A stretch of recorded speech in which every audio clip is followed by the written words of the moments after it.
Welcome, my friend, to Getting Started with Playing Guitar. I'm so excited that you're here. We are getting ready to have a spectacular time learning the guitar. Before we begin, if you would do me this solid, please, in the upper right-hand corner of the screen, there's a share button. If you would please share this with your Twitter and Facebook friends, and there's even an opportunity to email this to your friends. So other folks that you know are wanting to learn to play guitar, this would be a great opportunity to share that love. As you know, I am very passionate about playing and teaching folks how to play the guitar, and you can help me in spreading that message and getting this word out to folks and teaching the world how to play guitar. All right? So there's two other things that I also want to show you. One is how to get around this site. What button does what, how to navigate through the site, and that sort of thing. The other thing is the construct of this course. I want to show you what we're going to be doing, when we're going to be getting to it, and how quickly you are going to learn how to master this instrument, okay? This is a really important video, so I want you to make sure that you watch it all the way to the end, and this will really help you wrap your mind around where we're going and what we're going to do. All right, let's go over to the video. Okay, so I want to show you the course outline and show you some site functionality. This video is super important because it's really going to help you be organized and be on task and help you to master the guitar as quickly as possible. Okay, so as you can see, I have this sectioned off into modules, and in each one of those modules we have several videos. Now, I've specifically set this course up in the order that it is here on the screen. Okay, and if you were to follow it, starting at this introduction video, which is where we're at right now, and then follow it to Module 1, working just like you would read a book, it's going to assure that you are building a solid foundation and you're not missing any pieces, okay? There's a method to the madness here, and I've specifically set this up so that you understand everything, okay?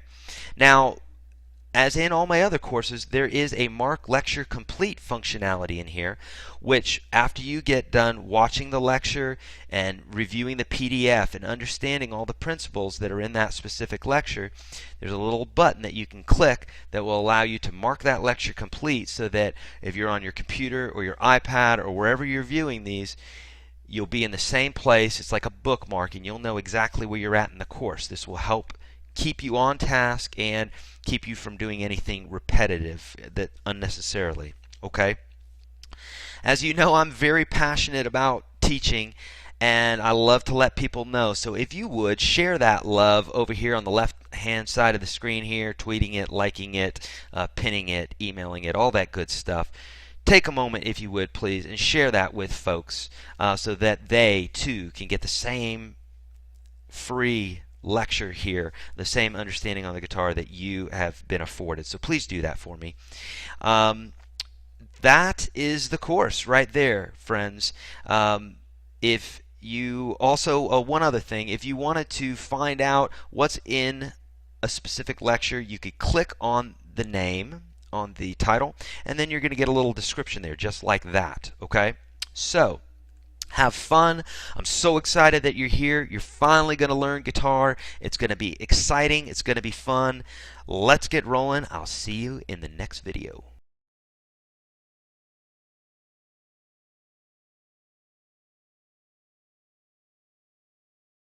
All right, let's talk about the basic must-knows for purchasing an acoustic guitar. So this is just going to cover, we're not going to go into too much depth, but what you're going to learn in this lesson is going to help you walk into any store and make the best purchase. When I'm instructing my students to purchase a new guitar, I typically tell them there's 2 or 3 things that are the most important. First off, how much money do you have? If you have $100, it's obviously going to limit you in what you can do. $500 or $1,000 or $2,000, all those different tiers are going to allow you to play a lot more instruments and have more breadth of possibilities. Okay, so first off, you probably have a dollar figure that you can afford. I would say get that dollar figure, and if you can go just a little bit above it, then sometimes you can eke into a guitar that may be a lot better for you just because it was a little bit more, okay? Not always the case, so don't let money be don't let that be the main variable. It's good to know how much you want to spend before you go into a store so you're not talked into something that may not be a better instrument. So know your price. That's the first thing.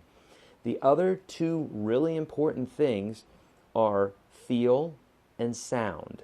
Okay, so if you remember three things from this lesson, it's price, feel, and sound. Okay, don't worry about brand names or anything like that. Those are things that do matter, but what matters most are those three things. Okay, so let's say you walk into a store and you have $500 to spend on an acoustic guitar, and they're talking to you about woods and everything else. Forget that for a moment.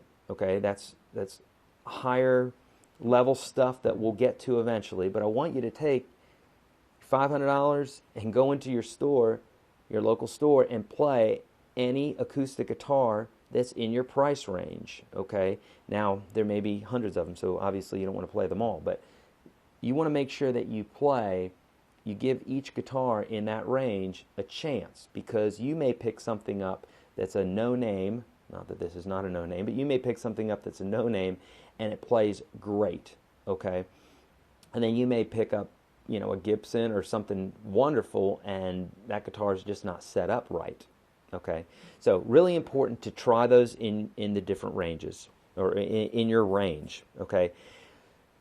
Feel, let's talk about that for a minute. So on an acoustic guitar, you have different body sizes. This is a jumbo body. There are parlor size, which are much smaller than this. And then you have dreadnoughts, which are your basic kind of country and western looking acoustic guitar. Okay, the ones that are slightly smaller than this. Those are your three basic types. So you might want to, if you're a smaller person, a jumbo guitar may be too big. Just feel is going to be really important. So put it on your lap, see how it feels. If it's too big, move on to the next one. The string action is also important. So you want to make sure that it's not too high so that when you're playing your chords, you're having a problem. Okay? So action is really important. Tone. When you're playing it, make sure, if you find three guitars that you love and the fits right and you like the way it looks and the price and everything's in your range, all that good stuff, then make sure that you get a guitar that sounds good. You may say, well, I don't know what sounds good. That's okay. Then go with your gut, okay? Because really that's what it's about. If someone has to tell you this one sounds better, then it's probably going to be so small, or it's going to be something that you're going to have to develop in time. So go with what makes you happy, okay? A little bit more detailed is when they're talking about woods on guitars. This is known as the top of the guitar, the sides, and the back. And so depending on what the wood is, it's going to resonate louder. It's going to have a nicer tone and that sort of thing. So make sure that when you do check out your local store and talk to your folks there, have the salesperson educate you a little bit about it. That's what they're getting paid to do. So have them educate you a little bit about the difference between a plastic nut and a metal or bone nut, the thickness of the neck, the types of woods, and all that good stuff. Don't be afraid to ask questions. And bottom line, when you walk out of that store, if you're going with an acoustic guitar because it has a picture of a rose down here and not because it feels good or sounds good or plays good or all the above and is in your price range, then that rose is not going to look so good in a few months when you just hate your guitar. So make sure that you really take the time and go with what your gut feels, because chances are you're going to be happy with that instrument. All right, let's learn about choosing an electric next. Let's talk about choosing and purchasing an electric guitar. So if you've watched the video on choosing an acoustic guitar, those same principles will apply to an electric. We'll cover them real briefly, but then there's some additional things. So, of course, when you're purchasing an electric, you want to make sure that you have a specific price range, that you're trying everything in your price range. You want to make sure that the feel of the guitar is good, the action, and that sort of thing.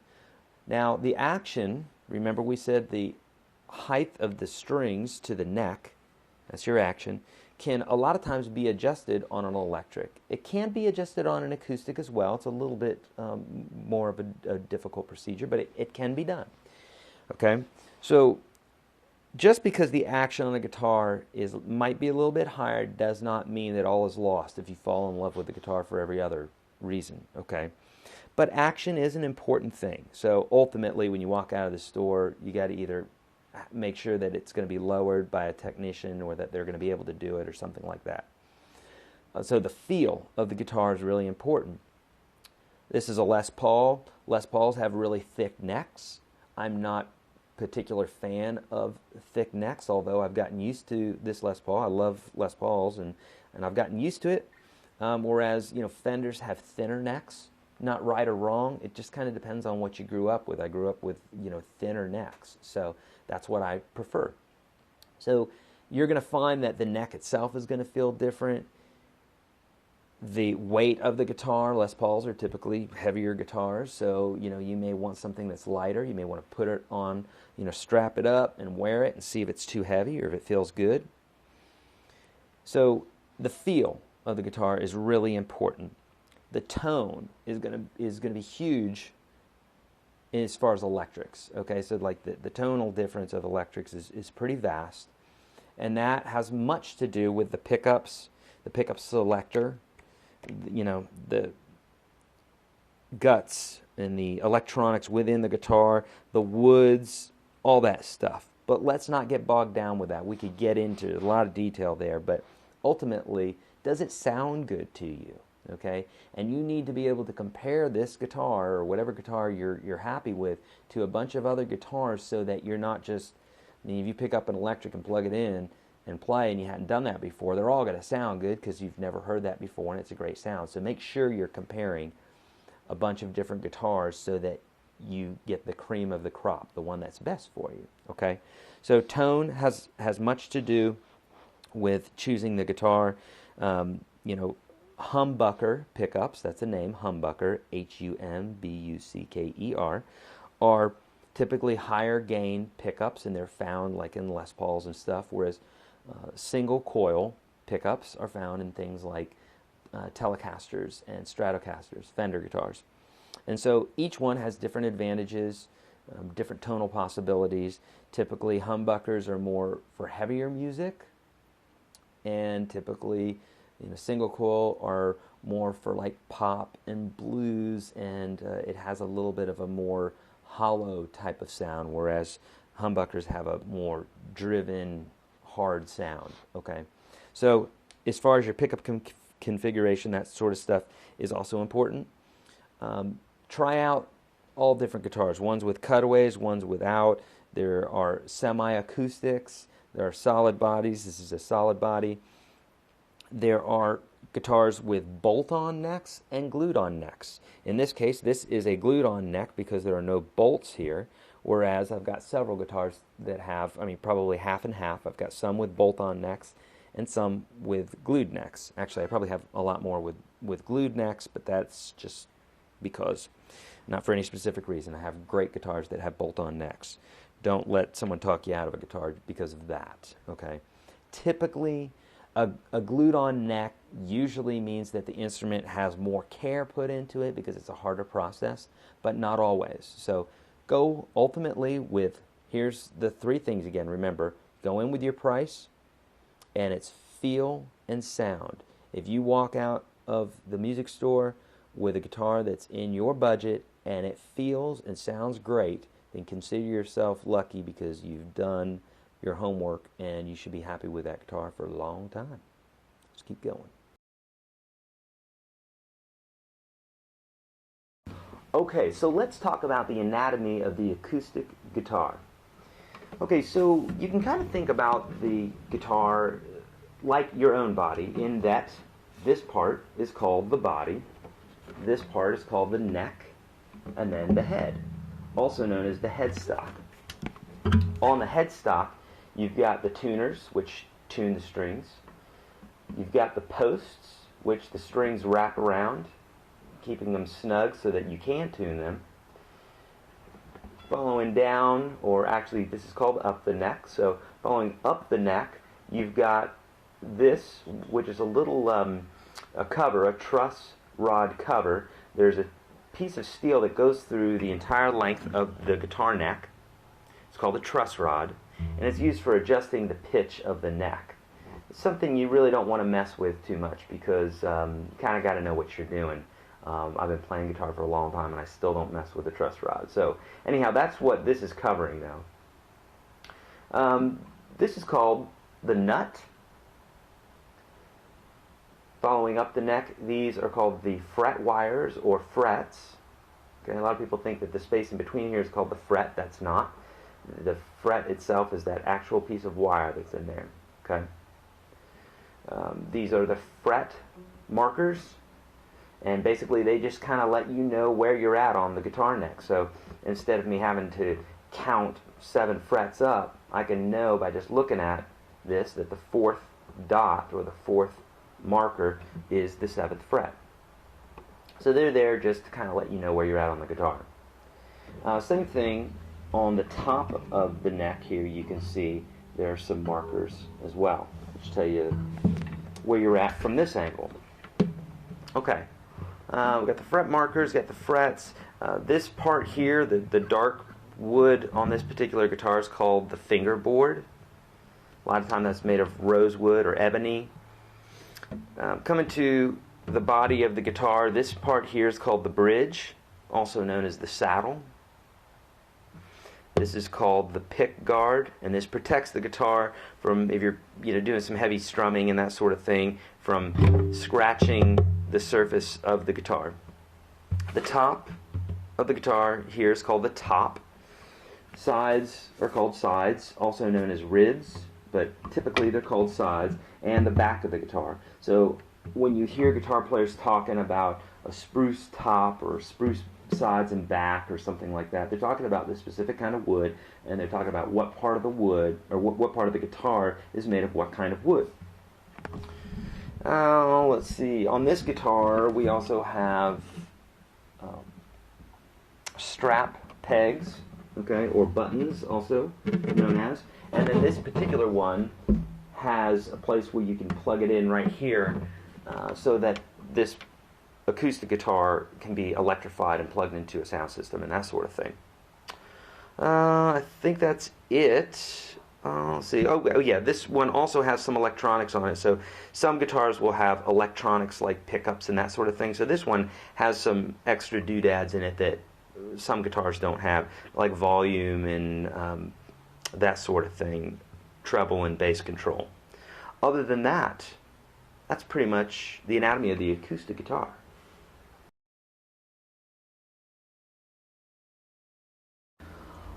Alrighty, so let's talk about the anatomy of the electric guitar. So of course, the electric guitar is pretty similar to the acoustic, with a few minor differences. So the body of the guitar, the neck, and the head or headstock, the tuners for tuning your guitar, the pegs, which are where the strings are wrapped around, truss rod cover that we talked about before. So this one has a truss rod that goes all the way through as well, as every guitar I've ever picked up did. The nut, frets, fret markers, which you can't see too well on this one, and fret markers on the top of the neck as well. The strings, of course, going to the bridge. This is the bridge. This is known as the saddle. Sometimes they're one piece. In this case, you've got 2 pieces. Let's see. We've got the pick guard, so that's similar to an acoustic. And you have your strap pegs for putting on a strap. This is where you plug the guitar in. So different places on electrics. Sometimes they're on the face or the top of the guitar. And so what's different? Okay, well, of course we have pickups, and so this is what amplifies the vibration of the strings out the 1/4-inch cable here, and then into your amplifier where you can amplify it as loud as you want.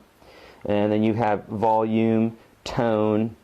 Typically every guitar is set up differently. And then this is a pickup selector. So if you have one of those, that allows you to pick different settings with your pickups.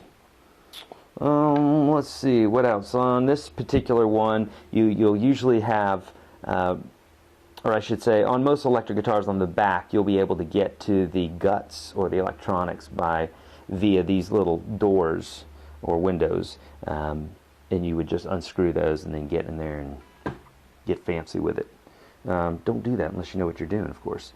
Okay, that's pretty much it on the electric guitar. Oh yeah, well here's one more thing. This is a glued-on neck. So on some electric guitars, you'll see bolts right in this area, and so that would be a bolt-on neck. And they're different, and some of them have benefits for different reasons, which we won't get into now. But this is a glued-on neck. But that is pretty much the anatomy of the electric guitar. Okay, so let's talk about some basic definitions that we're going to need to know in order to get a good foundation and to play guitar. So the first definition that I want to talk about today is chord. And a chord, as you may know already, is several notes played together at once. To be exact, it's 3 or more notes played together at once. So a lot of people will say, well, I'm only holding 2 fingers down, so that's not a chord. No, it doesn't have anything to do with how many fingers you're holding down. It has to do with how many sounds, how many notes are actually coming from the instrument. So in this case, if I strum, and I only have 2 fingers down, but I've got 6 strings playing, that's obviously a chord. If I don't have any fingers down, that's still a chord of some kind, okay? So basic definition here is 3 or more notes played at the same time, okay? An interval, that's our next definition. An interval is the distance between 2 notes, okay? I'm going to extend this to talk about half steps and whole steps to finish up this definition, but an interval of a half step on the guitar is the distance between one fret and the next. So if I'm at the 5th fret and I want to go to the 6th fret, that's the smallest distance I can go on the guitar, okay? And that's a distance of a half step. Okay. 2 halves make a whole, right? So here's my first note. I'm going to go up a half, up another half. So the distance between here and here is a whole step, right? So 2 halves, 1, 2, is a whole step. Okay, and so this is an interval of a half step, and this is an interval of a whole step. Okay, so now we got chord, interval, half step, whole step, sharps and flats. Let's talk about that for a minute. So we can use sharps and flats as verbs and nouns. You can even, well, you can use it for other stuff too, like to sharpen something. But think about it like this. To sharpen a note, or a sharp note, is when it goes up, and a flat note is when it goes down. Think about like flattening a balloon, okay? So, for instance, if I'm at this note, which happens to be an A, if I want to play A sharp, I'm going to go up half a step, okay? Here's an A again. If I want to play A flat, I'm going to go underneath the note, okay? Now I can also sharpen a note, so we can use it like that as well. So if I'm here and someone says sharp that note, I can sharpen it like that, okay? And same thing with flatten it. If you've heard people use the term, flat, like, boy, that singer is singing very flat, then they're not quite hitting the note, they're just underneath it. Or if they're singing too sharp, then of course they're singing higher than that specific note. Okay, arpeggio, let's talk about that. So, real similar to a chord, except it's when we're breaking the notes up into individual notes. So, where a chord is when we're playing all the notes simultaneously, An arpeggio is when we were to break those notes up. So I could use finger picking or regular pick, but this would be an arpeggio. Okay, so a chord, an arpeggio. If you can hear the notes individually, that's what we're talking about as an arpeggio. Okay, let's see, what other things? An arpeggio, open string, how about that? So an open string is when we just hit the string open like that with no finger on it. Okay, we're going to be using that a lot later on. So if I have my finger on a string, it's no longer an open string. I have to have my finger off. Now it's called an open string. And so when you hear people talk about open chords, we're talking about chords that have open strings in them. Okay, chords like E minor, D, C, G, those all have open strings. Okay, position playing, that's another thing that's really important that we need to talk about. If and because we're going to use this a lot in lessons to follow this one, we're talking about position playing. What that simply means is a place on the neck where you're going to place your hand, and specifically the number is going to denote where your first finger is going to go according to the frets. Okay, so for instance, if I say play in the open, or put your hand in the open position, that means you're going to put your hand down here, just like we talked about earlier with the open position, as if no fingers are playing strings. I need to slow down.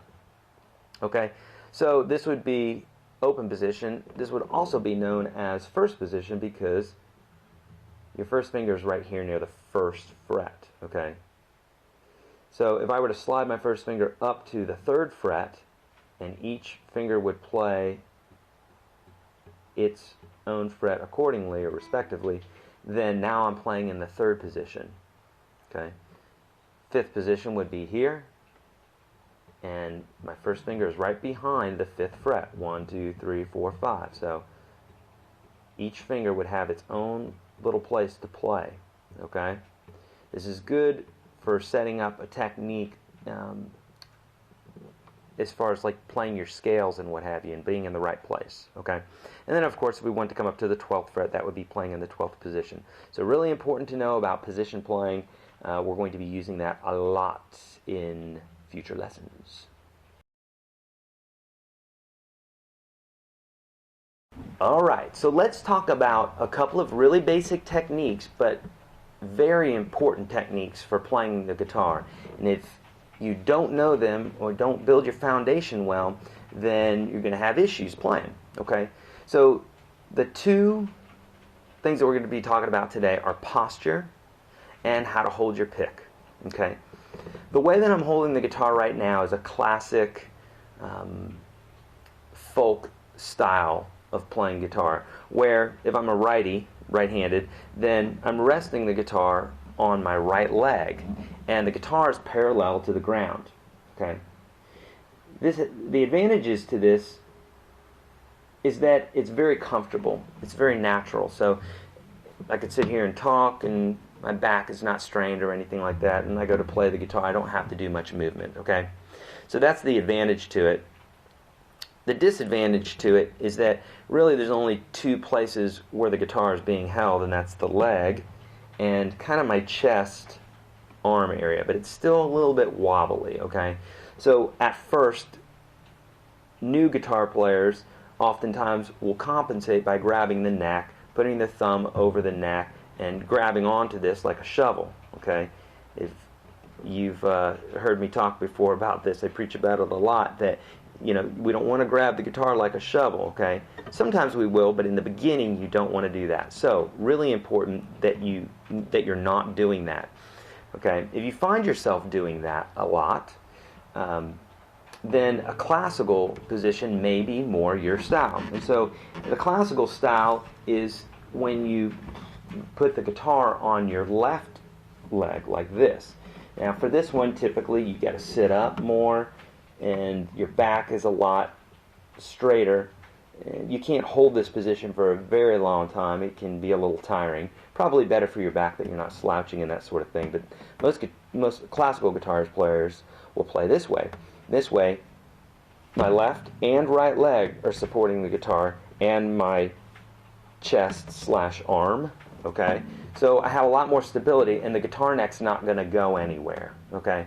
So the advantages are that it's easy to hold, or the guitar's not going anywhere. The disadvantages are it gets a little bit tiring, okay?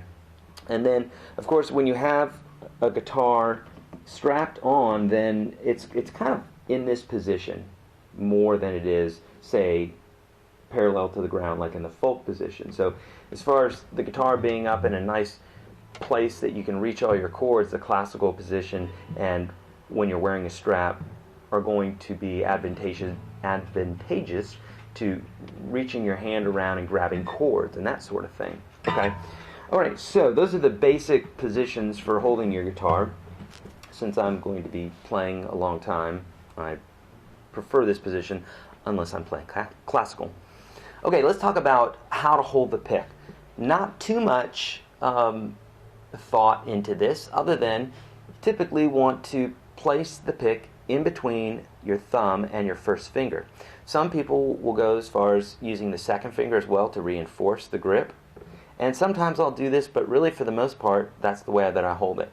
And sometimes you'll even see people like kind of choke up like this, to where their thumb is kind of over in between the first and, or I should say the second and third knuckle of the index finger. Okay, so I find that there's more control when I'm holding it like this as opposed to like this. I don't have a lot of control over that. So you just kind of want to get used to doing basic picking like this, and just kind of keeping it loose, but at the same time not letting go of the pick, you know. Okay, those are the basic foundational posture and picking techniques that we're going to be using throughout the program.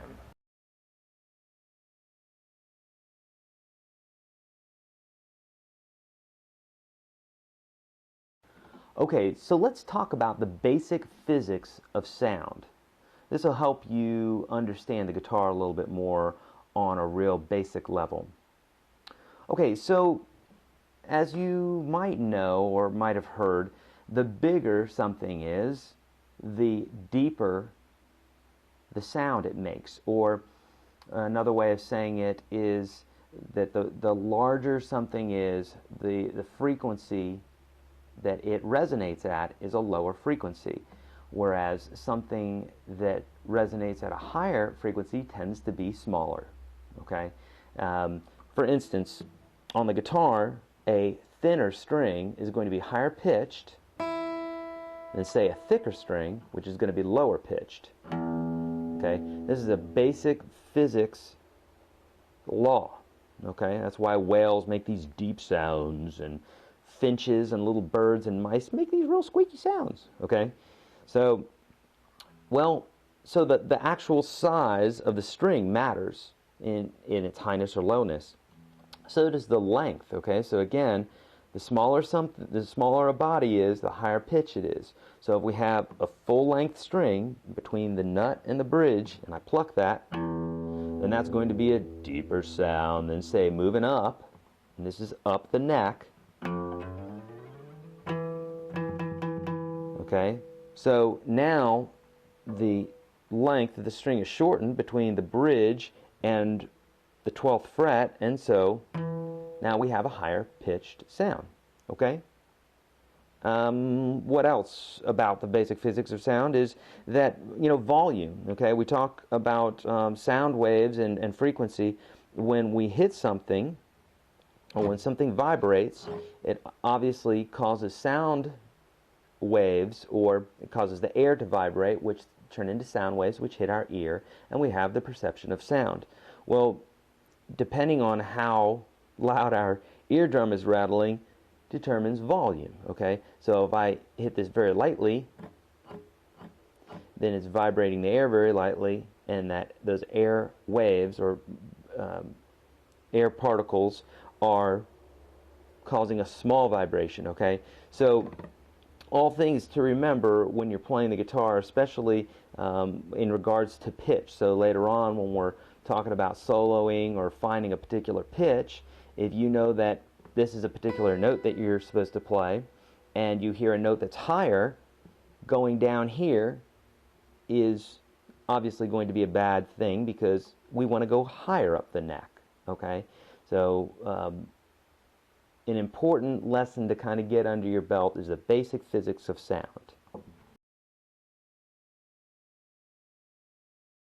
Okay, we're going to learn a new technique and exercise today called a pick rest. So pick rests are basically when we pick a note and rest our pick on the next string, like so. So right now if I'm picking the second string, I'm going to allow the pick to rest on the first string, okay, known as a pick rest. And this technique is really important because it teaches you pick control instead of just kind of randomly picking and then coming out here and maybe hitting 2 strings or 3 strings. We're going to be gaining pick technique and dexterity by this simple exercise. Okay, so when you're attacking the strings here, we're picking the strings if you will, you're going to have your pick flat and kind of just push it towards the ground, you know, real naturally, not too much thought into it here. Okay, so this is on the first string. I just want you to do this along with me. Okay, we're going to go to the second string and you're going to pick and take that pick and allow it to rest on the first string after you pick the second string. Okay, once you get the handle of that, move to the third string. And obviously now we're resting our pick on the second string. And then you just want to go right down the line.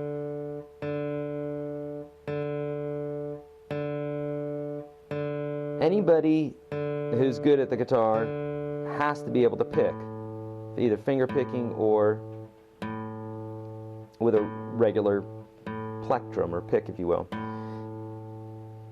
This technique will allow you to get a good foundation when it comes to picking. Okay, after you've gotten done going through that whole bit, I want you to do 2 strings. So obviously the first one here we don't have anything to rest on. But the next one we do, so now we're going to be picking strings 3 and 2 and resting on string 1. Now this takes a little getting used to.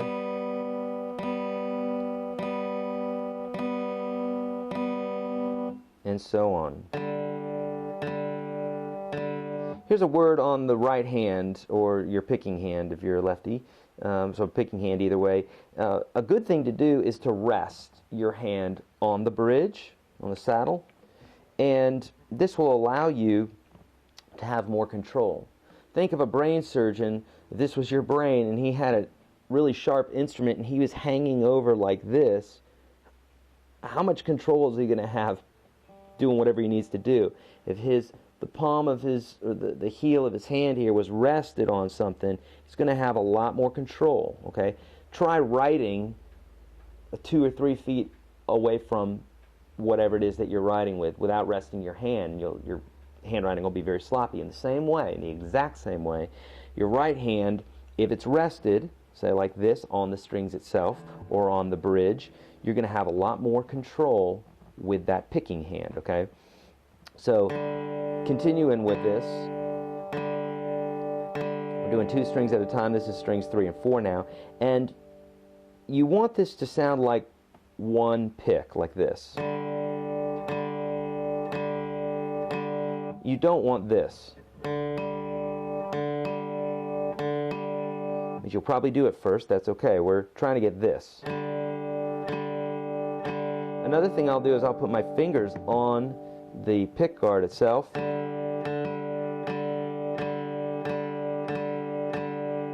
Which also gives me more control.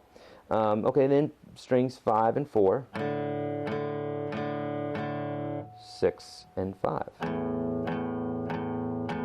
Okay, after you get done doing 2 strings, then try 3 and 4 and 5 and so on. Okay, that will really help with picking control. Okay, Okay, and so we've only talked about downstrokes right now, which is when our hand goes down, right? An upstroke is when our hand comes up, also known as an upstrum and a downstrum. So downstrum, downstroke, upstrum, upstroke. And so we can do this with individual strings. So this would be down, down, down, down, or up, up, up, up, or alternating.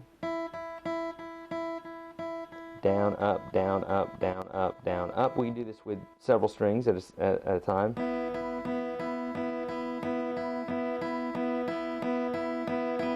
Okay, so these are all exercises that you can practice. Keep practicing this technique. Don't worry about the left hand, we'll get to that, but just practice your right hand at first. This is much like doing, I've said to my students a lot of times that what we're doing when we're learning the guitars, we're having to think of several things at once.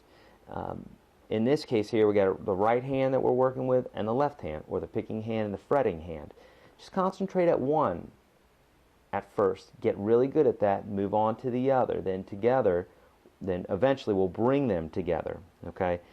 You watch the guy at the circus and he's on his tightrope wire and he's juggling and he's on a unicycle. He didn't just decide to do that one day. He got really good at juggling, probably 2 balls at once and then 3, and he got really good at just doing that. And then one day he got on a unicycle and he got good at doing that. And one day he got good at doing walking a tightrope. It was only till he got good at all those things individually did he start bringing those things together. Okay, our brain needs to be able to wrap its mind, if you will, around a specific concept before we can truly get it. So don't rush yourself. Go easy on yourself. This is a process, and every great guitar player has had to go through this process. So take your time.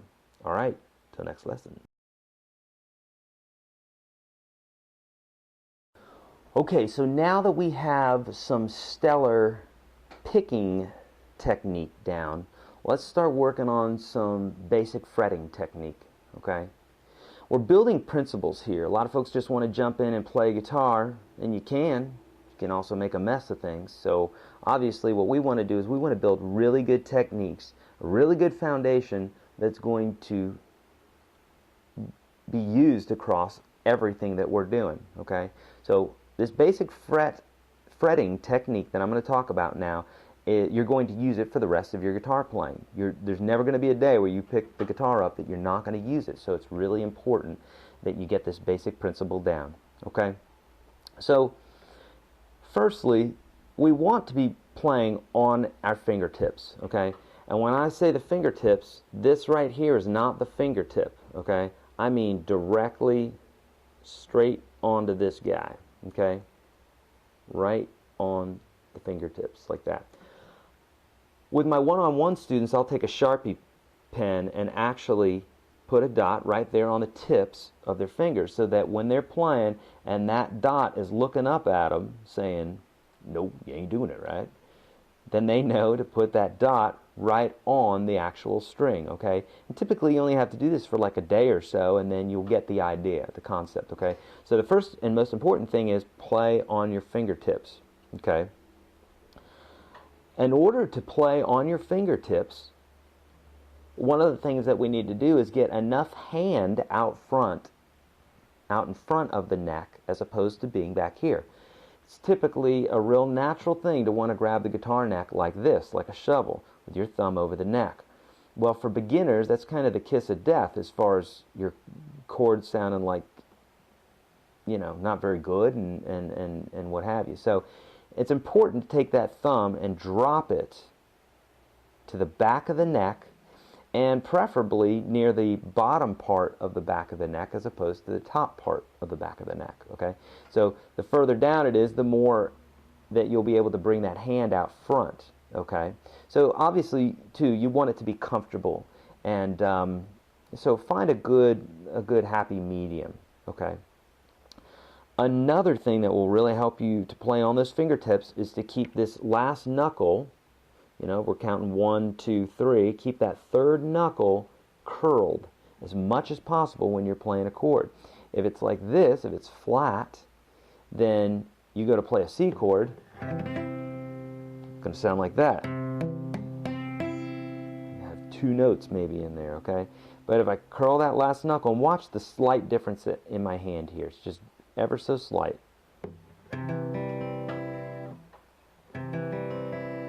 That's just from curling that last knuckle, okay? So really important that you do that. Another important bit here is to use all your fingers. You see the way your thumb sits on your hand. Your thumb is really close to your first finger and your second finger and further away from the third and fourth. So it would stand to reason that this movement is a lot easier than this. And because of that reason, the pinky is lazy. So is the third finger.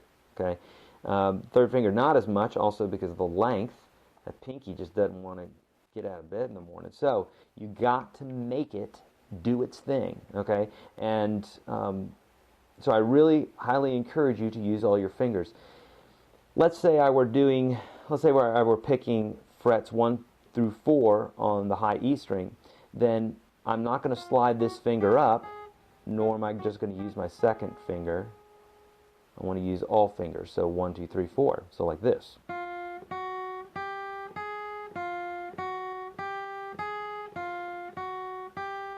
Will this be awkward at first with your third and fourth finger especially? Yep, it sure will. Don't worry about it. It is for everybody. It was for Hendrix and every other guitar player that had to get their pinky working. So you're in good company. Just play and keep practicing it like that. Okay? So that's our basic fretting technique. Yay! You're here. All right.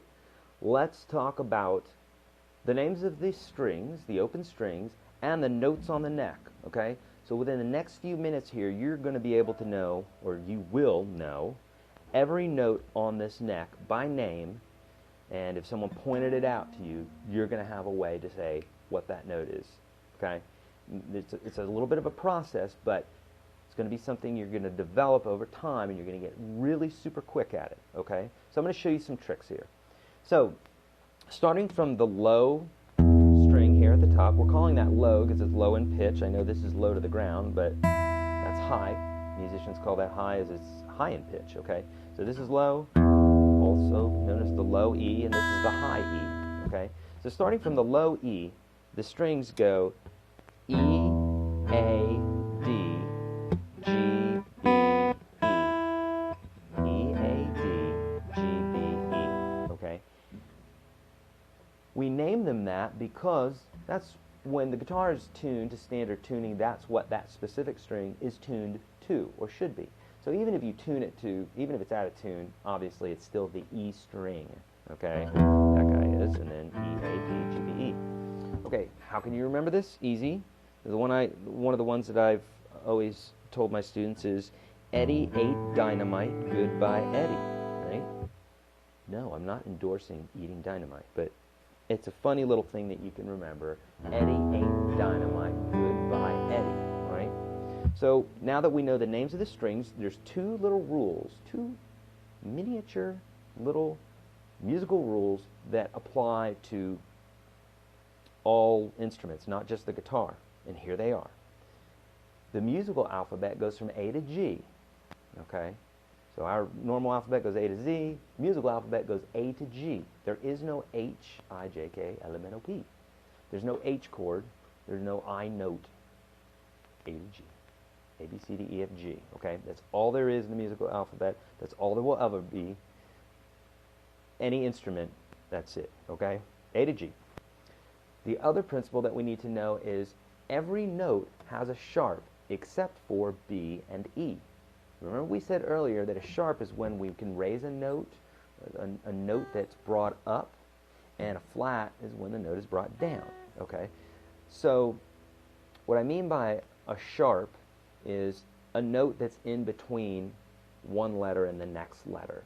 Okay? So for instance, if every note has a sharp except for B and E, okay, and we're starting on the A string, right, it's the fifth string right here. We're counting from the bottom two, 1, 2, 3, 4, 5, 6. Then the fifth string, which is an A, we're going to go all the way up the fretboard here to the 12th fret.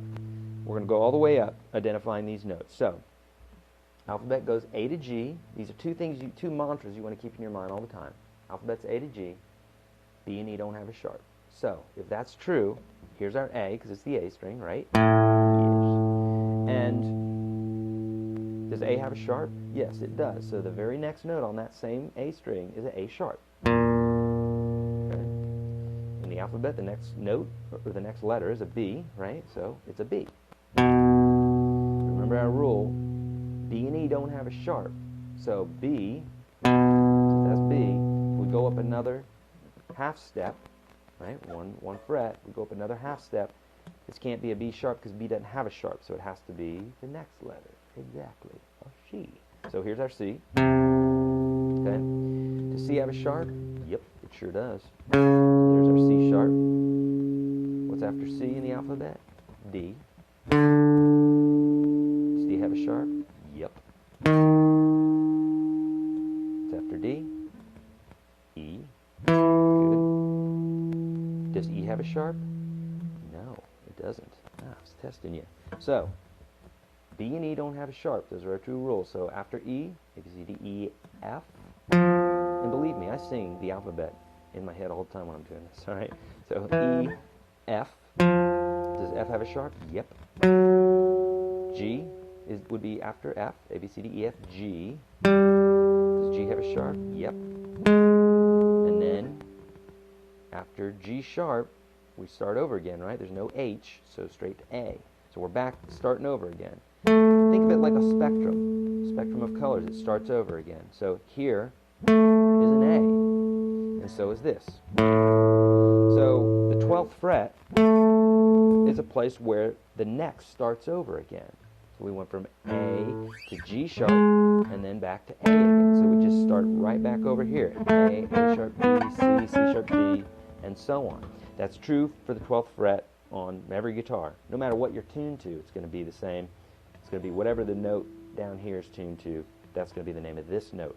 So it's a great way to kind of figure your way around the guitar. If someone asks you what this note is, and you know this is an E string, and you know that this is an E, you know that E doesn't have a sharp, so this note has to be an F. Okay? If someone asked you what this note was, you could start from here and go E, F, F, sharp, G, so on. Or you could start here at the E, and you could work backwards. E, one less than E is a D sharp, or also known as an E flat. They're synonymous. Okay, it's like someone calling you by your first name or last name. This could be an E flat, or a D sharp. Okay? You don't have to get confused with that. We'll probably address more of that later. But so E, one less than E, one fret less than E is D sharp, or an E flat, and then a D. So if someone asks you what that note was, you can say, well, that's a D, instead of having to go up this way. Okay? So there are the open strings and all the notes on the guitar. What I want you to do is go through this. The blank fretboard sheets that I've provided as an attachment for this video will also help. So again, bring those to school during study, or during your day or lunch hour or whatever, and fill those in and see if you can't see how quickly you can get at doing this. Working it backwards, working it forward, just grabbing a note and seeing if you can identify it. Great way to start getting to know the neck. This is going to help a ton later on when we're talking about theory, more advanced theory and that sort of thing. So keep going. See you in the next video.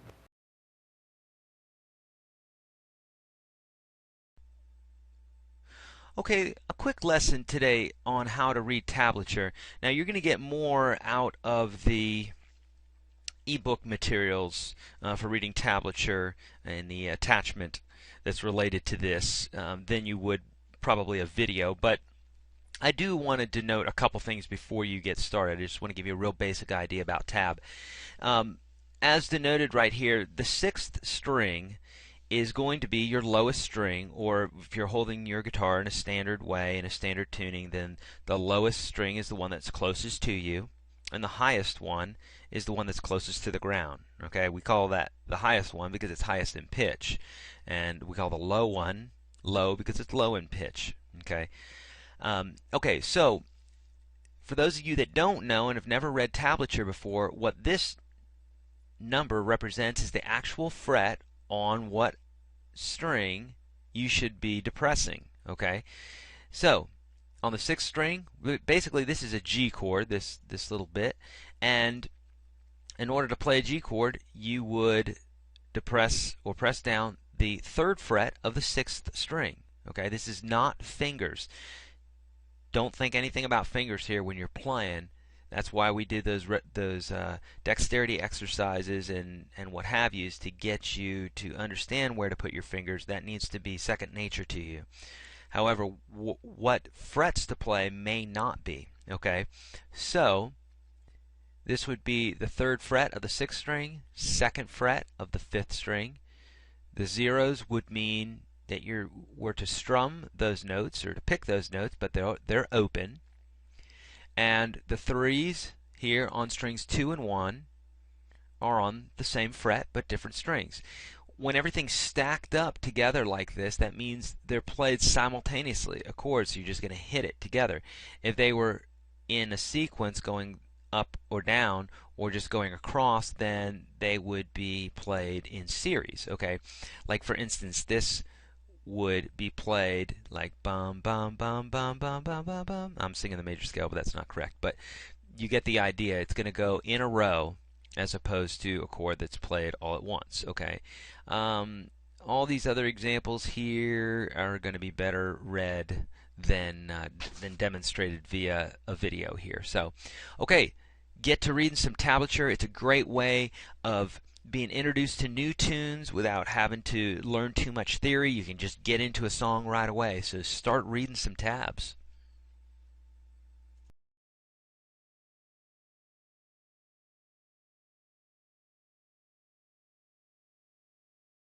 So now that we have that basic fretting technique down, you're ready for exercise 1.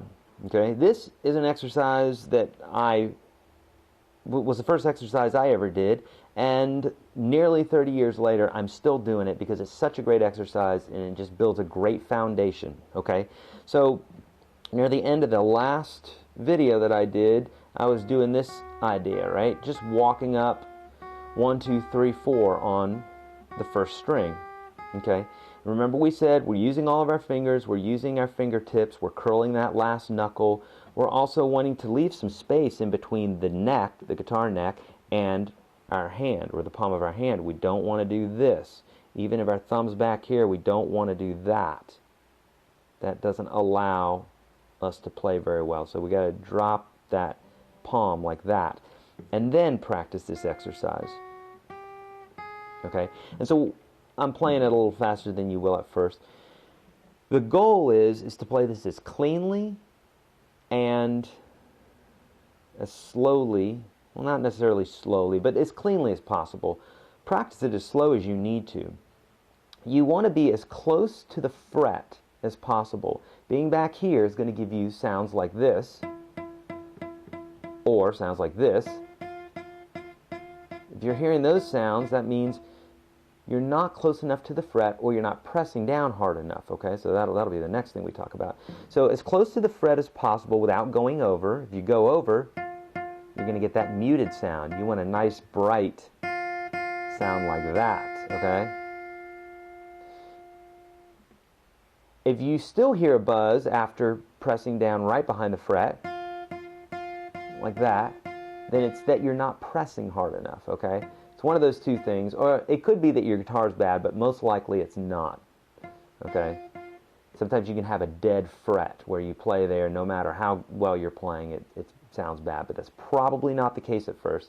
Even if it were the case, I want you to practice this way, even if you have a guitar that has a dead fret. Okay?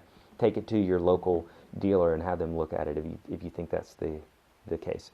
Okay, so pressing hard and being right behind that fret, I want you to just go real slowly. These are all downstrokes. So with the right hand, remember you're resting here and you're picking down. This is just on the high E string, the number 1. and you're picking down, down, down. Okay, and you can move your hand like this. Watch as my hand moves slightly.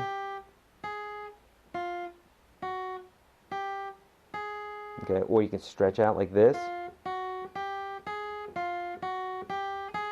Okay, you can keep your hand on the frets if you want. I don't prefer that technique. I like to leave them off, to bring them off the fret, partially because you're resting in your hand, you're giving it time to rest, and typically you're going to be playing someplace else other than that exact fret. Okay. Once you get this technique down on the first fret, bring it to the second fret and the third fret. I'm sorry, first, second, and third string. So third string, fourth string, fifth, sixth. Okay, and then when you're done with that, you can start bringing it up the neck like this. Obviously, I'm playing it faster than you will at first. You'll get up to this speed and faster. And then you can bring it up, or bring it down, bring it up. So like this.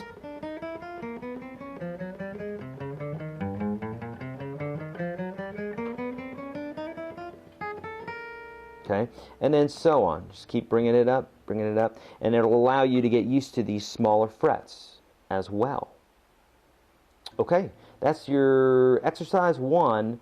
Play this every single day if you can. For, you know, it's a great warm-up for a good 5, 10, 15, 20 minutes, whatever you can do. But in the beginning, you got to be doing this for like half hour a day. It's really going to get you geared up and where you need to be to play chords and everything else coming up here really soon. So practice exercise 1.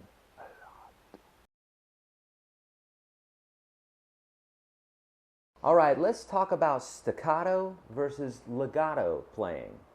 Staccato playing is when we play with sharp attacks on the strings like this, whereas legato is more like this. Okay? You can think about legato as smooth and think about staccato as sharp. Okay? Whenever I'm teaching exercise 1 to a new student, about half the time they're playing in a staccato manner like this. And so we don't want to do that. Okay? What we want to do is more legato. We want it to be smoother, and that takes a little bit of practice and a little bit of thinking. So this applies to all of your playing in the future. But we want to be able to have control of either method, okay? But in the beginning, if you're finding yourself cutting these notes off, what you need to do is play the note and keep your finger pressed down on it until the next finger takes over. This method is best practiced when you do it slowly so that you can kind of understand what's happening. With the previous method, what's happening is there's a little interrupt between each note. So I'm literally plucking the note and then lifting my finger slightly off the fret before I put my next finger down. That's staccato. We don't want to do that for a smooth legato feel. So in this case, you'd hold your first finger down, keep it held down, and when you're putting your second finger on, you hit the string, you pick the string exactly when the finger lands on the fret. And so now the sound sounds like this.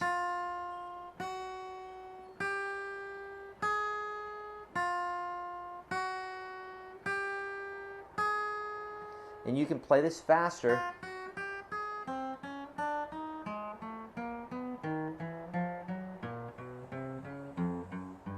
But make sure you have this technique down, the staccato or legato technique, just with 1 or 2 fingers, because it's more of a mental thing than it is anything else. You have to understand it first, I should say, but then it has to transfer to your fingers in holding that note down and then grabbing the next note. Okay? Practice that and make sure that when you are doing exercise 1 or any of the exercises that we're going to be doing, that you're doing it with a nice smooth feel unless said otherwise. Okay? All right, let's keep going.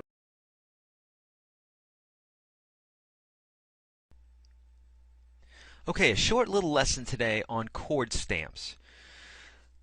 If you are new to reading chords, then I'm going to walk you through this really quickly. If you've read chords before, then you probably don't need this lesson, but let's talk about it for those of you that do need it. These things here are chord stamps, okay? And they represent the lower part of your guitar, whereas this is the nut of the guitar. You know, here would be the headstock and your tuners, but right here is the nut, and this would be frets 1, 2, 3, 4. Okay.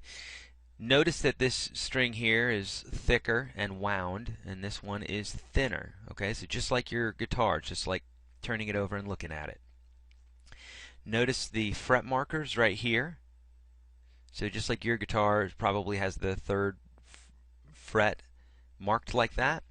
And so that kind of lets you know where you're at on the fretboard, okay? How it's represented. And what these dots mean are where you're going to place a finger, okay? On the chord stamps that I do, unless I don't want you to play a string, you'll just play it, okay? Unless I don't want you to, you just play all the strings. If I don't want you to play a string, I'll put an X over that string, and that means don't play. Now you notice on this, there are, let's see, we've got a few, I'm changing pages here.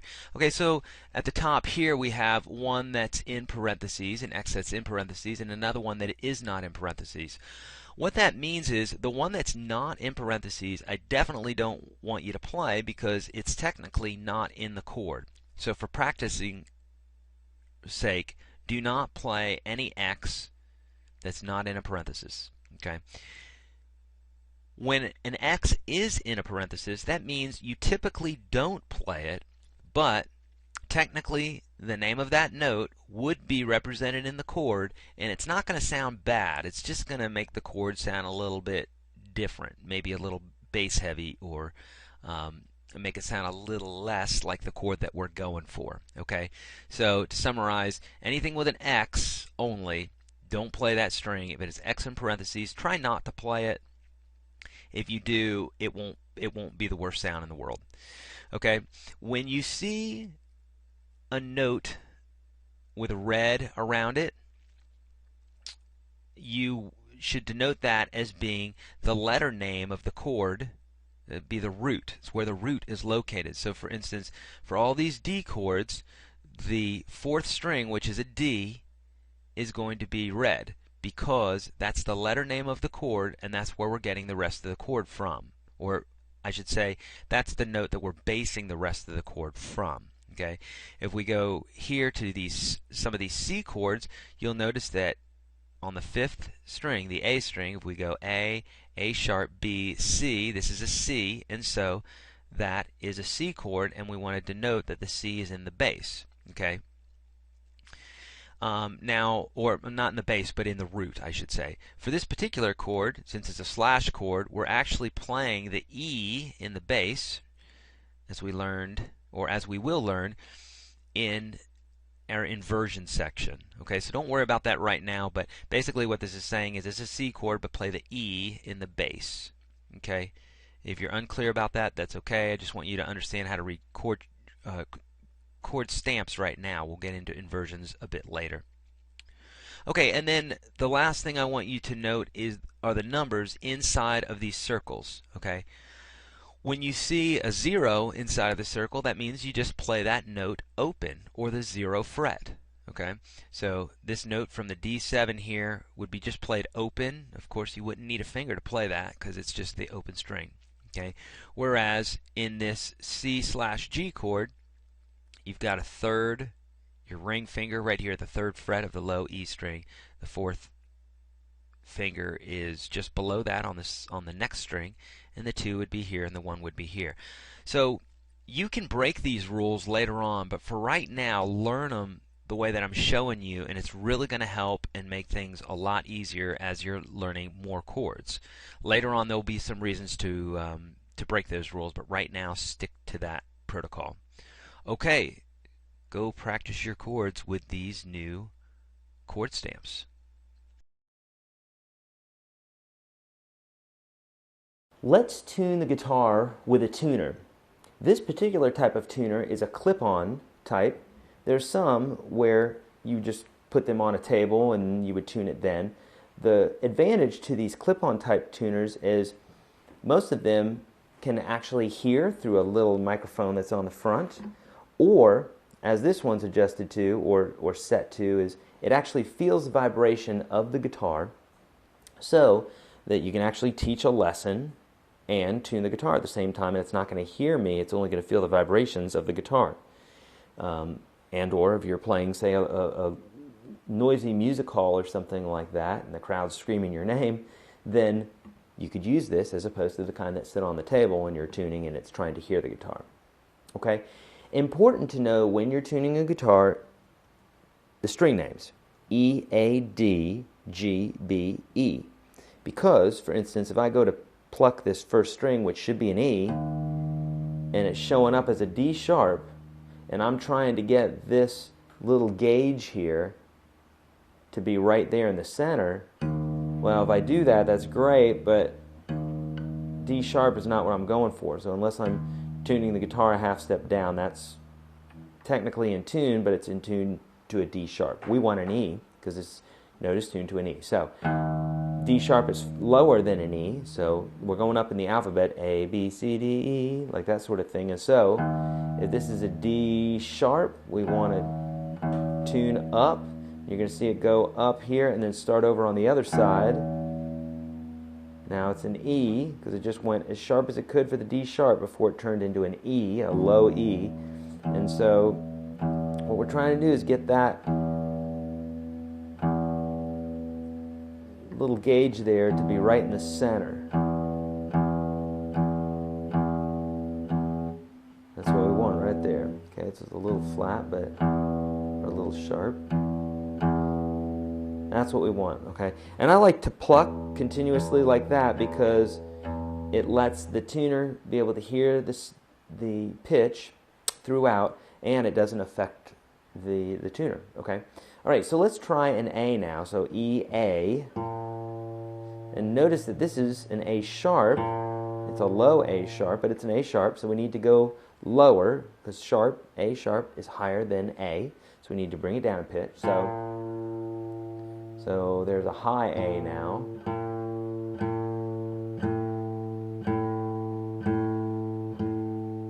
So I'm at an A, but here's a little ninja trick that I'm going to show you about tuning. When you have a note and you're tuning down to your target note, if you don't stretch the string out, it's going to go out of tune. I'll show you here.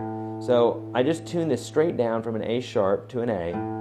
And now watch this. I'm going to stretch the string just a little bit. Okay, I'm going to tuck my first finger underneath it and just give it a little tug. And now if I pluck that A again, look at how flat that is. Nearly a quarter of a step flat. So I'm going to bring it up.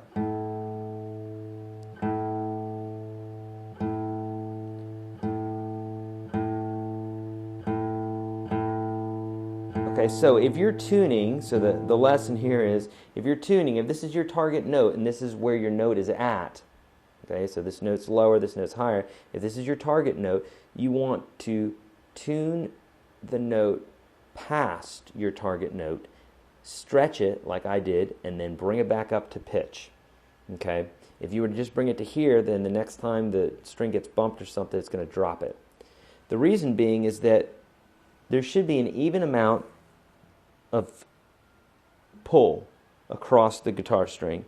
And what happens is when you're tuning down to a note, there'll be a lot of pull between the bridge and the nut, and then maybe more slack in this area. And if it's not even across it, then the next time the guitar gets bumped or you're jamming out or something like that, it's going to pull that string out of pitch. Okay, so sometimes I'll do it when I'm pulling when I'm going from a lower note to a higher note, just to make sure there's no slack in the string. But always, when I'm going from a lower note or a higher note to a lower note, I always give the string a little stretch before pulling it up to pitch. Okay, so now we have a C sharp. Okay, and we want an E, A, D, right? So C sharp is below a D, so we need to bring it up in pitch. So I'm going to tighten it, and you can see that's a high C sharp right there. It's going to come around the other side to a D. Now we're at a D, and we want to bring it up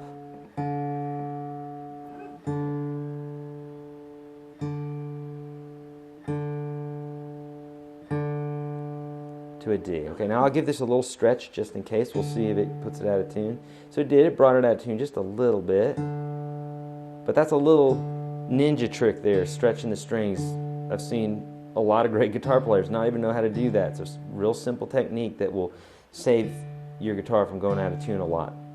Okay, so E, A, D, G. So we're going to try the G now. And it's saying an F sharp, right, which is below a G. It's a half step below it, and it's saying it's a high F sharp. So let's sharpen that to get it to the G. So now it's a low G. Need to keep bringing it around so it gets right in the center. And that's what we want. Now we have our G. So I'm going to stretch that string. It's fine. Typically it's not a problem if you're going from a lower note to a higher note. It's the higher note to lower note that you have to stretch that string for sure.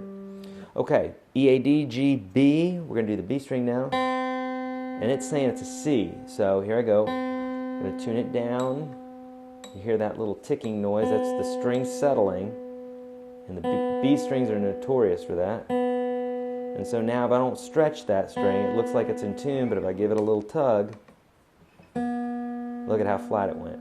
I didn't touch the tuner here. So now that I've stretched it out, now I pulled all that tension out. That little ticking noise that you're hearing is the string settling. But usually when you're pulling it up from a lower pitch, it's fine. It's when you're going from a higher pitch that's the problem. Okay, high E. Flat, so it's a flat E, so meaning it's flattened, not an E flat, but a lower E. Remember, to flatten something means to bring it down in pitch. So in this case, it's just a slightly flatter E than we're wanting. So we're going to bring it up to pitch. Now we're in pitch. I'm going to give it just a little stretch just in case. Okay, so now we should be good. So when I'm done tuning, I usually hit a few chords just to make sure that my calculations were right and it sounds good when I'm playing a chord, because obviously we're here to play music, not tune guitars, but tuning the guitar helps us to play nice music. Okay, so hit a few chords afterwards, make sure they're in tune. If they're not, investigate a little further. Sometimes you might have to compensate a little bit, where if a note's perfectly tuned with one chord and then flatten another one, you may want to adjust that note to be a little bit off on both chords so that one chord doesn't sound really bad. Okay. More about tuning later, but this is a skill that does take some time. Don't be frustrated if it takes you 15 minutes the first time. It's a great skill to know and to get good at, because an untuned guitar in the hands of a great guitar player is still not going to sound very good. So take your time with this. You're going to get better and better at it, and it's so important to play in tune. So always tune that guitar. Alrighty, so now you got that fretting hand working. Now we're ready to start looking at some chords and some basic chord technique. Okay, so again, a chord is, say it with me, 3 or more notes played at the same time, right? Right. So what this requires is for us to place our hands on the fretboard and then strum a certain number of strings. Okay, so this is where that curled knuckle and that technique, those basic fretting techniques that we talked about, are really going to start coming in handy. Okay, so let's just jump into this first chord. What I want you to do is I want you to take the second and third fingers. This is the E minor that we're going to be playing. I want you to put the second finger on the second fret of the fifth string, or the A string. Okay, and I want you to take the third finger and put it on the second fret of the fourth string, or the D. Okay, should look like that. Okay, both those top knuckles should be curled so that all the strings can sound out. If it's like this, we might get a sound like this. Okay, we don't want that. We want those knuckles curled, and we want this kind of sound.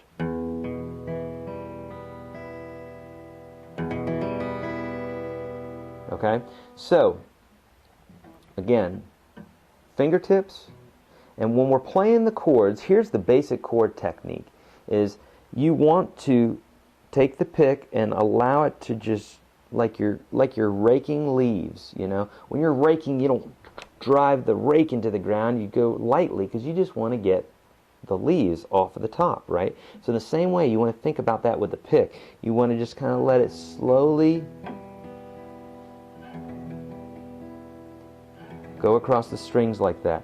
We're building right hand technique and left hand technique at the same time. Okay. Okay, so why are we picking this slowly is so that we can hear if there's a problem. Let's say I've got a pretty good feel of this chord here, got my knuckles curled, and I do this. Well, that sounds like what I just played, right? Yeah, kind of, but if I pick it slowly here, listen.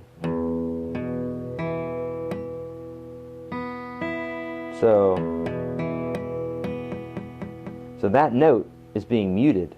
We don't want that, okay? So the only way I would know that is from playing it slowly, because this sounds fine, but we won't hear it unless we arpeggiate the chord. Remember, arpeggiating is, or an arpeggio is when we break the chord up into its individual notes, okay? So that's what we're doing by doing this slowly. And now we can evaluate if, or first we can decipher if all the notes are being played, which they are. But if they're not, we can say, what string is that? Stop on the string, follow it down. You can see it vibrating as you're picking. Follow it down, and then go, well, why isn't it sounding? Okay, well, it looks like my knuckle isn't curled enough, so I'm going to curl my knuckle, and now I remedied the problem. And what happens is every time you do something like that, your brain takes a little note, hey, curl that knuckle, or do whatever little adjustment you need to do, and then eventually you'll just grab onto that chord without thinking about it, okay? Everybody has issues with chords at first, but through this repetition and through playing it correctly, you're going to build a great chord technique, all right?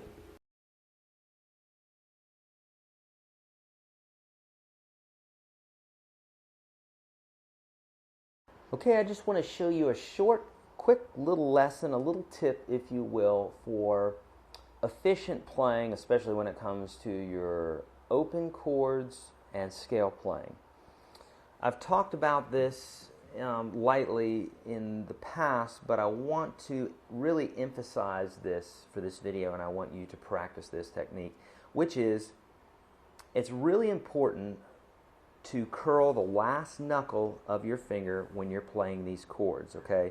If you're finding that you're playing on your fingertips, you're playing right behind the fret, you're leaving some space between the guitar neck and your hand, and you're still having issues with the chord, make sure that you have these last knuckles as curled as much as possible when you're playing these chords. You almost want to think like a karate hand.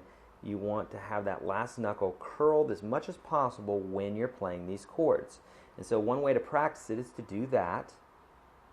You can do that and feel what that feels like. When you're playing your chords, you want to do something similar. Have a nice arc to that last knuckle. If you do that, you'll be able to play all these open chords very efficiently, and you won't end up laying your fingers on the other strings, muting them. Okay? So, what I want you to do, if you're having any issues with these right now, practice that with your hand. Feel what that feels like. Come over here, grab your chord, try to keep that knuckle curled. All that, just these last knuckles, try to keep those curled, then attempt to play your chords, and you're going to find out that you're going to have a lot more success doing that. All right, so let's take a little break here from the actual lessons, and let me give you just a little bit of a pep talk, because this is about the time in beginner guitar where folks start dropping out because they say, man, this is just too difficult. They start playing these chords or trying to play the chords, and they just are not able to get them without muted strings and that sort of thing, okay? Well, guess what? Eddie Van Halen, Jimi Hendrix, any of these great guitar players have been in the exact place that you're at right now, where you're having issues and you're having a hard time playing, okay? Where you're messing up chords and getting discouraged and saying to yourself, I'm not very good at this. I'm not cut out for this. I've never been good at stuff like this. One, those are lies. Those are excuses. Don't allow yourself to listen to that.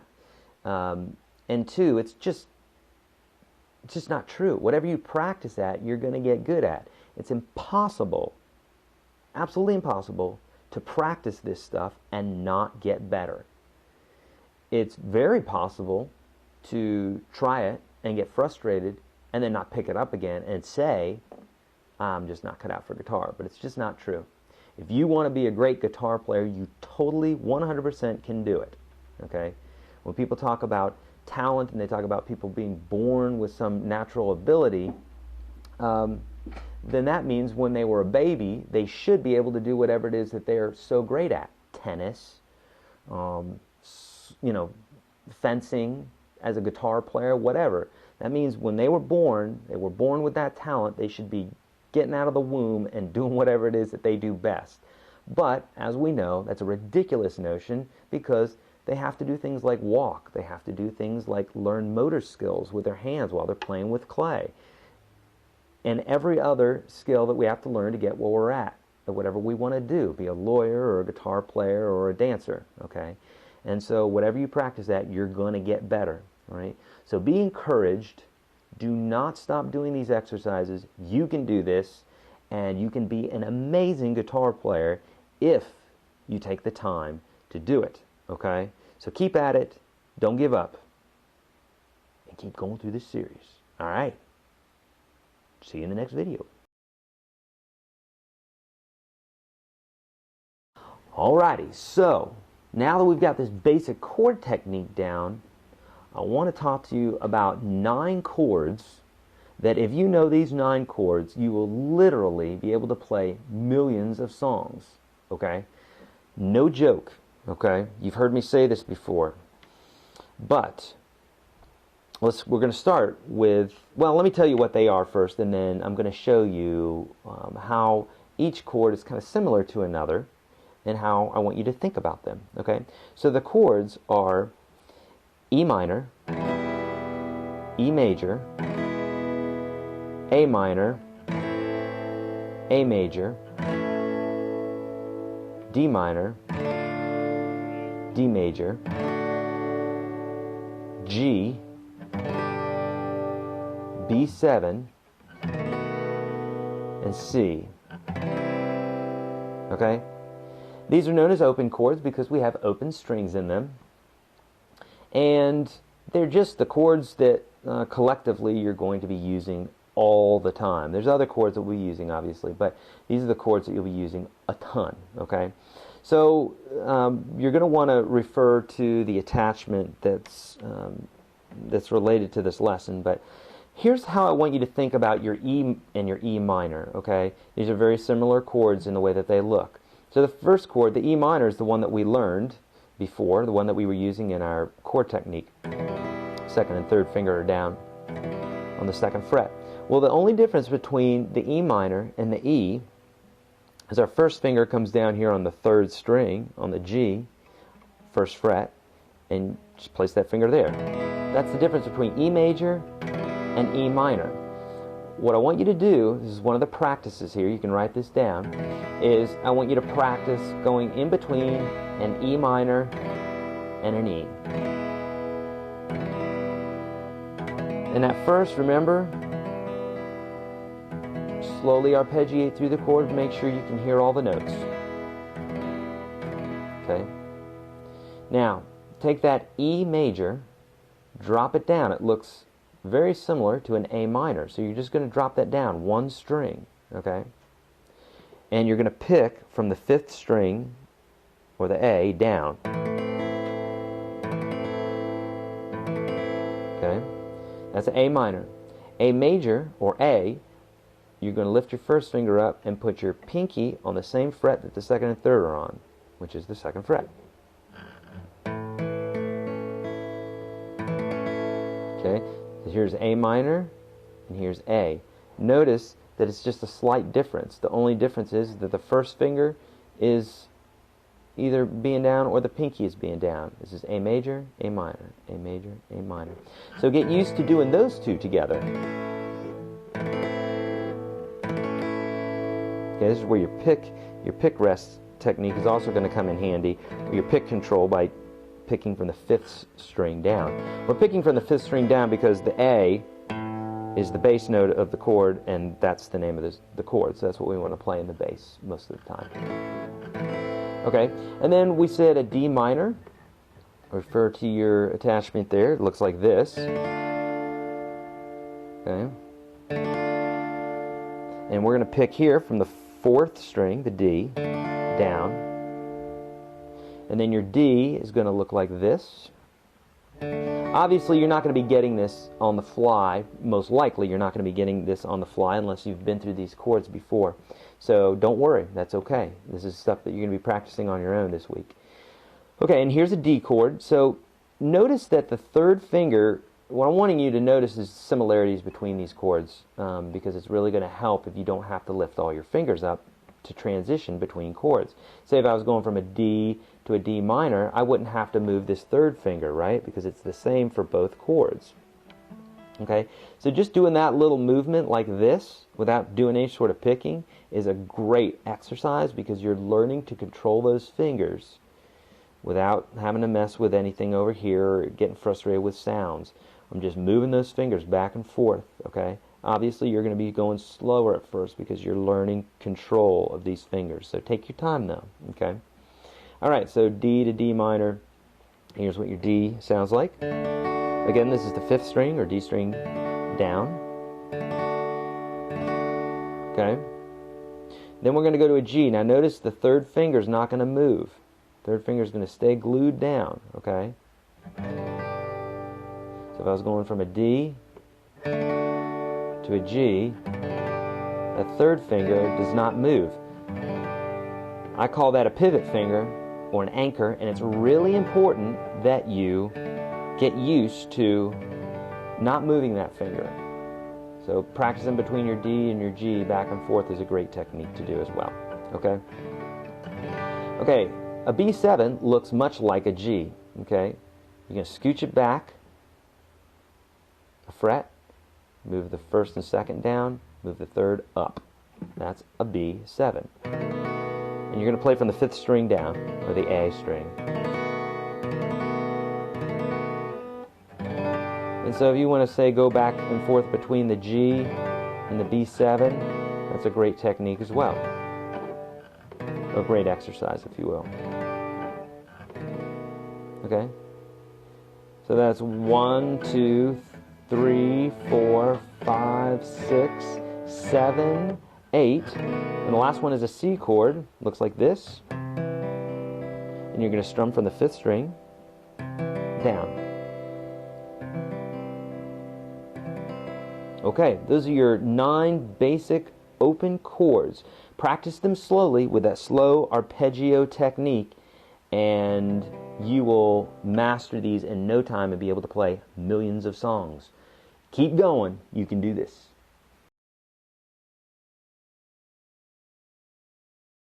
All right, so now that you know some chords, let's try changing from one chord to another.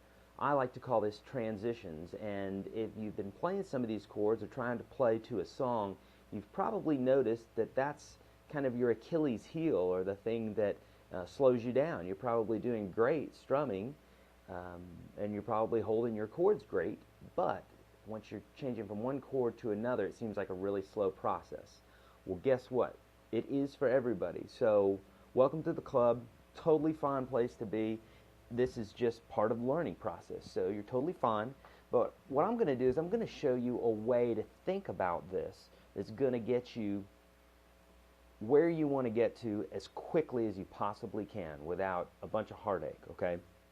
So the idea of transitioning, there's a lot of math and that sort of thing that's going on in your head when you're doing this that you may not realize. I mean, you're having to move several fingers, you have to think about the fret, you have to think about the string, let alone what's happening strumming wise, and the song and the beat and lyrics and melody and everything else if you're trying to sing the song. So let's cut a bunch of stuff out, okay? What we're going to do right now is just worry about the left hand, or the fretting hand for you folks that are lefties out there. So look, we're just going to be worrying about the fretting hand today, and well, at least for this first part here. Okay, so what I want you to do, and let's start with, say, like a D and a G. That would be a great transition to work with, and you're going to be using that a lot, okay? So what I like to do is I like to break a song up into the specific chords, and then I like to say, well, what are the transitions, okay? So, say we had a chord progression that was, say, like C, G, D, like.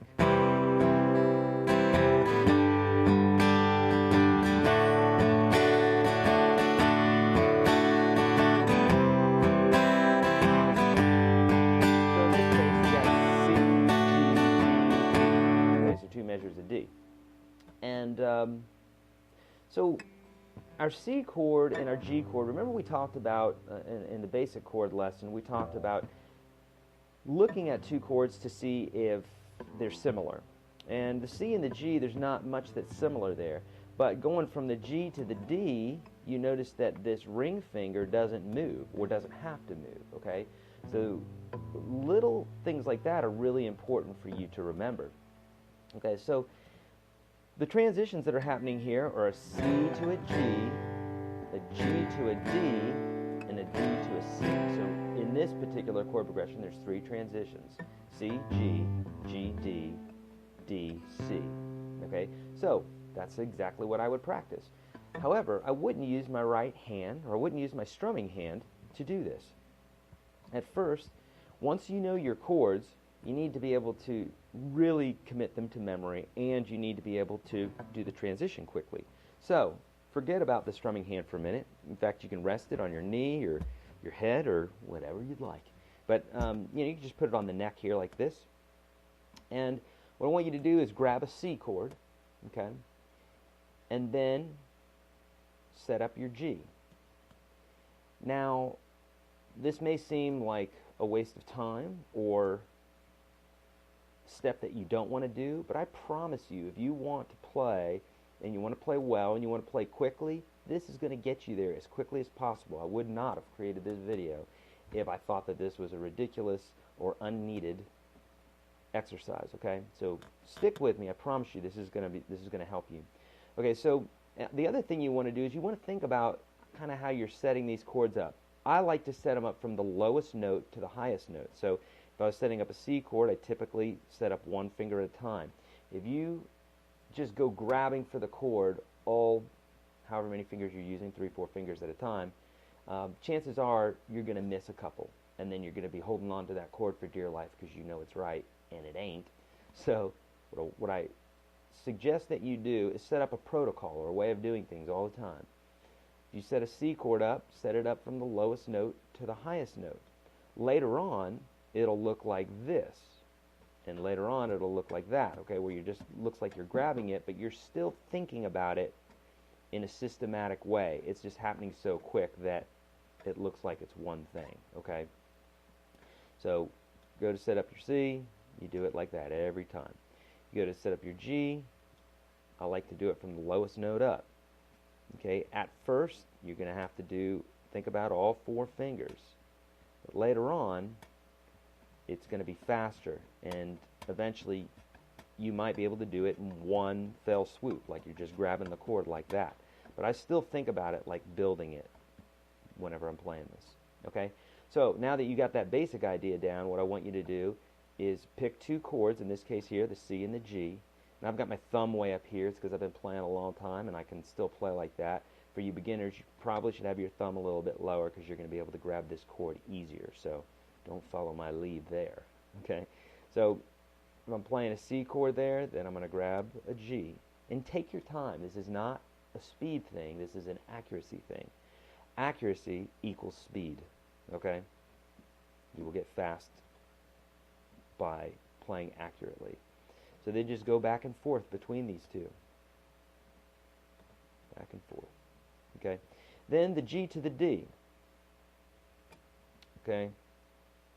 Notice that the middle finger, the ring finger, does not move.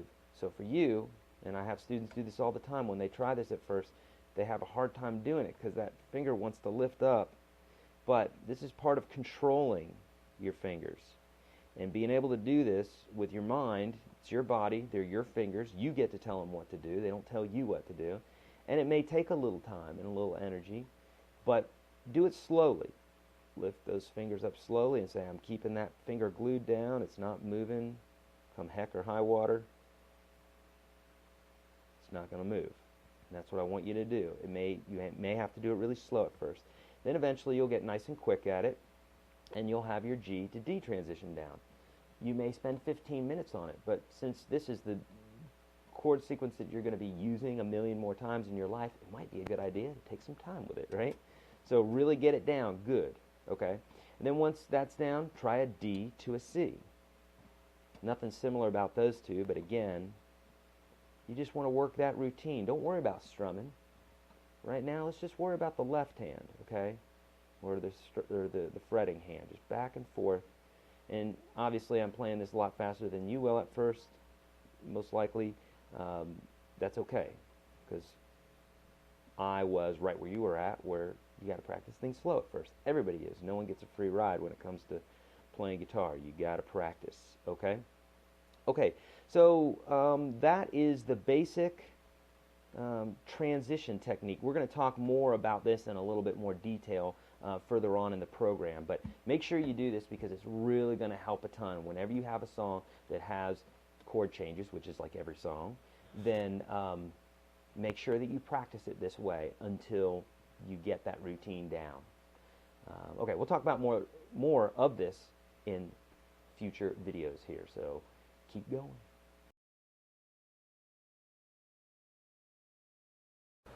Okay, so today's lesson is going to be a basic study of rhythm.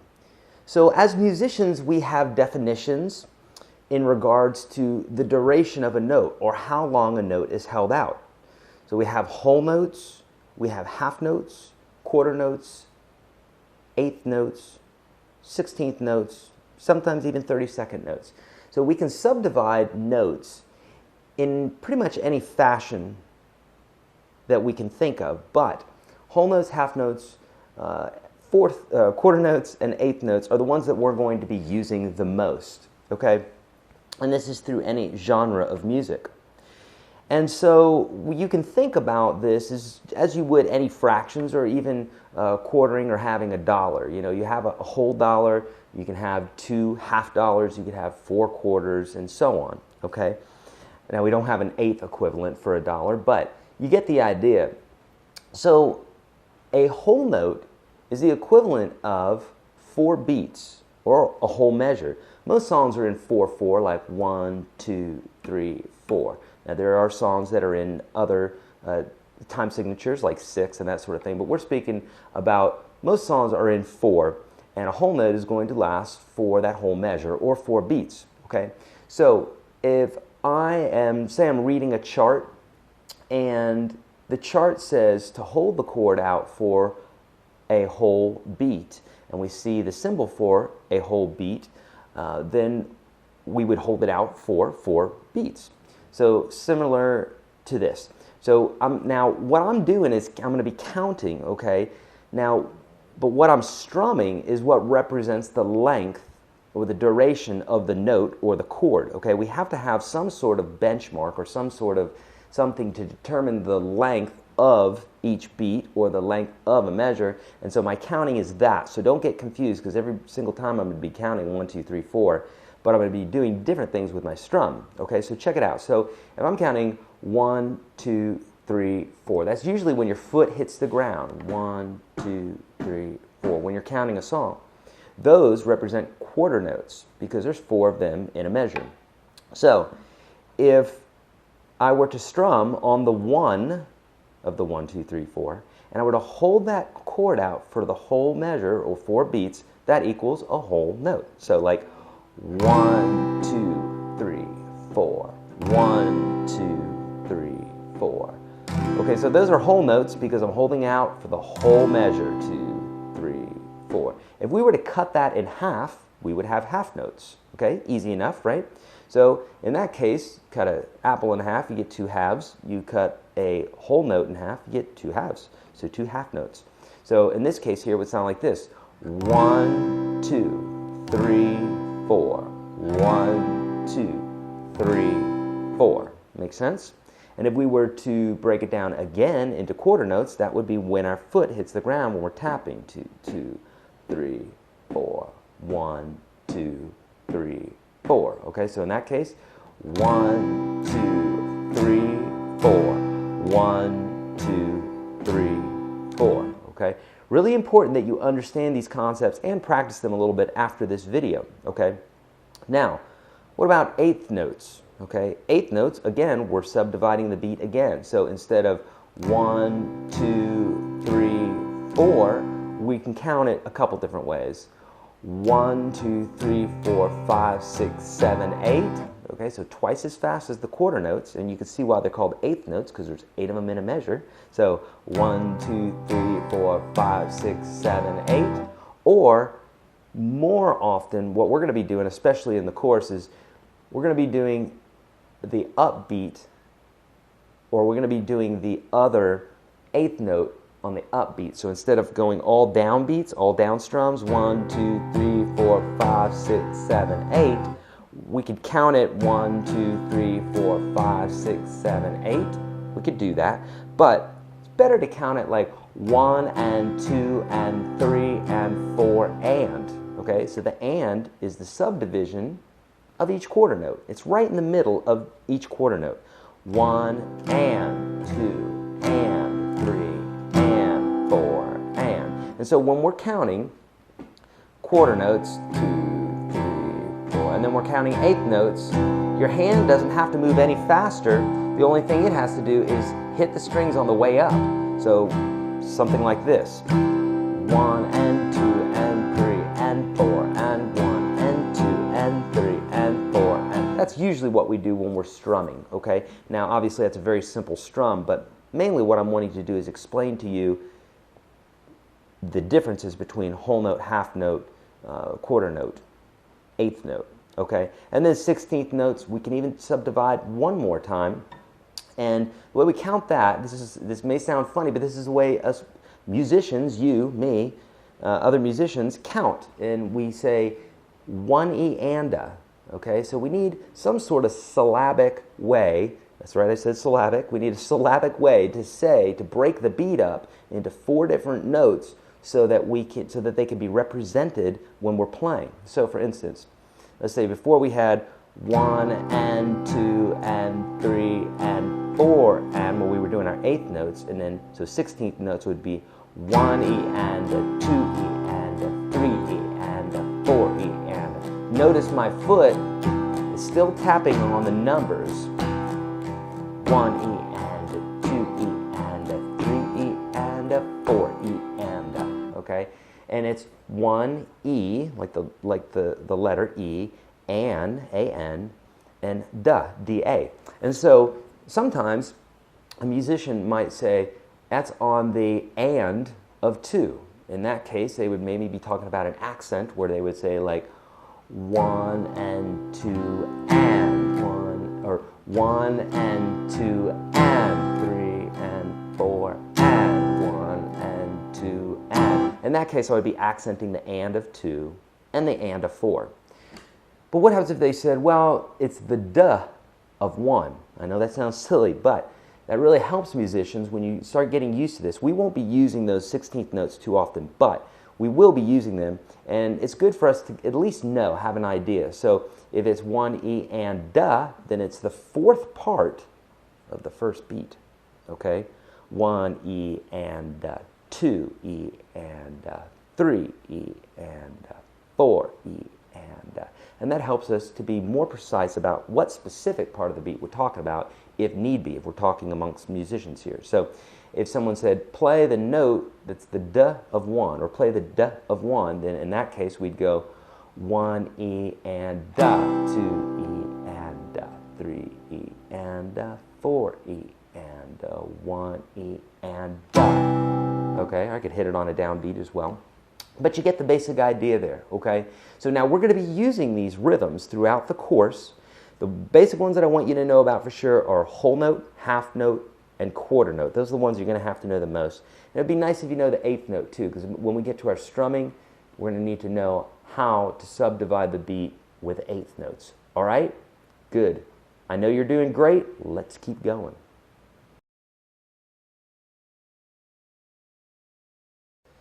Let's talk about the basics of strumming. So, no matter how strumming or rhythm impaired you think you are, I promise you that by the end of this, you're going to totally understand what you need to do to be just a ninja at strumming, okay? This, of course, takes practice, but I'm going to show you kind of the tips and the secrets here to do this super well, okay? So, remember when we were talking about quarter notes and eighth notes, that when we put our foot on the ground, when it's a downbeat like this, like 1, 2, 3, 4, that's known as a quarter note, okay? So a real basic strum is when we go strumming on the downbeat, okay? That's just quarter notes. If we're doing eighth notes, then we're going to hit it on the way up too. So, okay. The basic thought about strumming is for every downbeat, that's where you would strum. And up beats, you would do an up strum. Okay? Really important to understand this fundamentally, because anything that you do, any strum that you do, you're going to run into some issues sometimes where you won't know, is it up or down? And so just think, down strums are on the downbeat. Up strums are on the upbeat. That's 99% of the time. There's some variations that we'll talk about later on, but really the majority of the time that's it. Okay? So what I want you to do is take your fretting hand and lay it on the strings just as light as a feather, so that when you do strum, you just get this percussive sound. Remember, what we want to do is we want to isolate different parts of our technique so that we can concentrate on the one. So right now I don't want you to worry about a chord or anything. I want you to just be concerned with the strumming hand. Okay? So let's do this again. I know this, for some of you this is elementary, but walk through this with me and I promise you it's going to pay off. Okay? So doing downstrokes on the downbeat. So we're counting 1, 2, 3, 4. Always good to count when you're doing your strumming, even if it's, you know, in your head. Always good to count. 1, 2, 3, 4. Okay? Now when we're doing the eighth notes, we would count 1 and 2 and 3 and 4 and 1 and 2 and 3 and 4. Okay? Or we could count 1, 2, 3, 4, 5, 6, 7, 8. But that would be a song that's in 8. So we'll count it 1 and 2 and 3 and 4 in. Okay?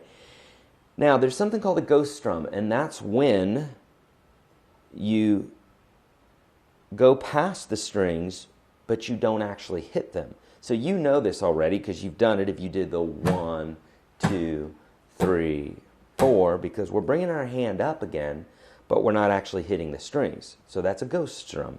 So on the upbeat, we're doing ghost strums. And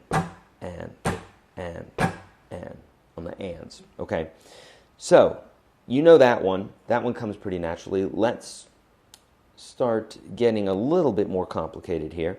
So let's leave out the and of 4 this time. Okay, so we're going to go 1 and 2 and 3 and 4.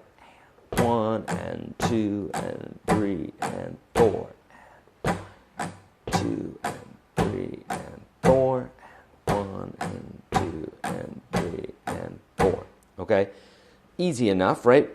Now notice that I'm not going 1 and 2 and 3 and 4 and 1 and 2. I'm not leaving my hand down there, okay? You don't want to do that. You want your arm to move like a grandfather clock, you know, whether it's hitting strings or not. It needs to keep moving like a pendulum, okay?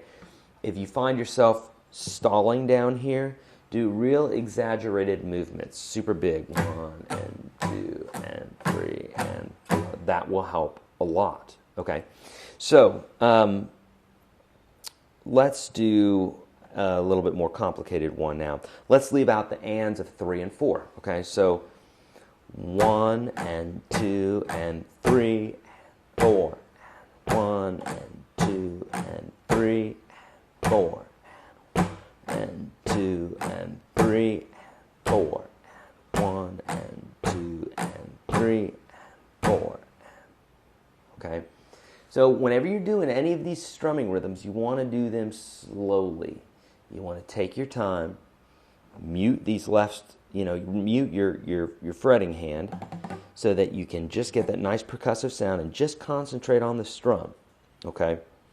Let's try one that's even a little bit more complex, and this would be leaving out a downbeat. Okay, so for this one, we're going to leave out the down of 4. I'm sorry, yes, the downbeat of 4. So this, we're going to go 1 and 2 and 3 and 1 and 2 and 3 and. Okay, so on the 4, don't hit the strings. It's going to look something like this. 1 and 2 and 3 and 4 and 1 and 2 and 3 and 4 and 1 and 2 3 and 4 and 1 and 2 and 3 and 4. Okay, the downbeats, when we leave the downbeats out, it takes a little bit more getting used to, so take your time with these. Okay, I want you to refer to the attachment that's related to this video with all the different strumming rhythms. Do them in order. Take your time. Try to move as smoothly as possible, meaning don't go 1 and 2 and 3 and 4. 1 and 2. Don't stop or stall in between your strums. Keep rolling. Okay, so like 1 and 2 and 3 and 4. 1 and there should be no pause in between your measures. Okay, and then work it up, levels 1, 2, 3, 4, 5. As you start getting to level 3, that's when we start leaving out some of those downbeats, and it gets a little bit hairy. So take your time, keep rolling, and we're going to be looking at some more strumming and rhythm videos here.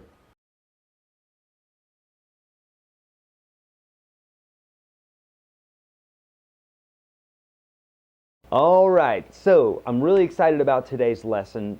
Today, I'm going to teach you how to apply the thumb to certain chords for muting and for actually playing certain chords. So I really love this because it's kind of an unorthodox way of playing, but it brings some new stuff, some new chords and some new bits into your playing that not using the thumb would allow you to do, okay? Or that not using the thumb would not allow you to do, okay? So in classical school, which I went to I was a music major, I was a classical guitar player for about 3 years, until I change my major. But one of the big no-nos is never bring your thumb over the top of the neck. And in fact, keeping it even out here is really a big no-no, at least in classical guitar. But in rock guitar, we don't have to listen to the rules, right? So rock or blues or country or anything like that. So, and there's actually some reasons to do it. So for this specific lesson, I'm going to show you two different things. I'm going to show you how to mute with it, and I'm also going to show you how to play the chords. So here we go. The first one is, let's say I'm holding a C chord, okay? You'll see me do this a lot of times where I'll hit a chord like this, and you'll see my thumb come over the top of the neck. And when I do that, what I'm doing is I'm actually muting that low E string. So we're going to do this a ton. So for instance, any chord that has a fifth string bass, that would be things like A minor, A major, all our A chords, our C chord, our B7 chord, those are all going to require a muted low E string. We could hit a C with a low E, but it has a certain sound about it that we may not be going for, so we want that note muted. In order to do that, the only thing you have to do is bring your thumb up just enough to barely nick that low E string. You don't have to bring your thumb all the way around. In fact, don't do that because it's going to disrupt your chord, okay? You just need the smallest part of skin from your thumb to touch that string. What I do is I just rest it right on the top there, and just kind of until I can feel the string. That's where I want to be. So just rest the thumb right there. Now, this is granted, this is if you've got the basic chord technique down, because bringing your thumb up here can sometimes, for beginning guitar players, can mess your technique up. So this is saying that you have this basic technique down, basic chord technique, okay? All right, so bringing that thumb up, muting that string, you're going to do that for C's and B7s and all your A chords, okay? The D chord, you could do it as well. When you see me hit a D chord, I'll do that. I'll mute that low E. I'll let the A ring out. But if I wanted that muted, I could grab that one out too. So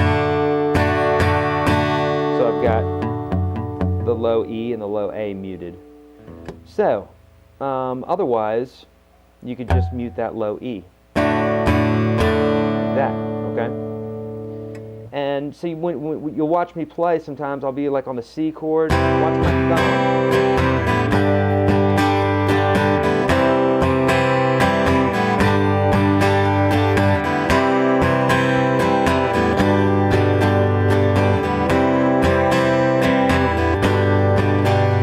You see my thumb come up because I don't need it. I want all the strings to sing out, but that C chord, I don't want it to. So a great practice for you to do here is to actually mute it and make this part of your chord. Whatever chord you're playing with the fifth string root or the D or the fourth string root, let that thumb come over and mute that low E string. Okay? Okay, so that's as far as muting. Let me show you one other really cool technique that you can use for your thumb, and that's actually playing the note. So let's say I'm playing this D chord here and I want that low E muted. I can do that real easily, but I can also play that note. And for a D, that note there is actually an F sharp, which is in the chord. And so here's an F sharp too. So let's say I wanted to play a D with an F sharp in the bass. It could sound like this, which is pretty cool sound. So here's a regular D. Here's the D with the F sharp in the bass. Okay, so you can do this for other chords as well. Let's say you wanted to play a G chord like this. You could. I know that's a little weird, but you could do it, you know. And there's other reasons to use that thumb to play bass notes. In fact, one is this is a much more advanced technique, but I'll show it to you just so you have an idea. The way Hendrix and John Frusciante and guys like that oftentimes play their major chords, instead of doing a bar chord like this, they'll reach their thumb over the neck, play the bass note like this, and play the rest of the chord like that. So that guy's muted. I'll play those three strings sometimes.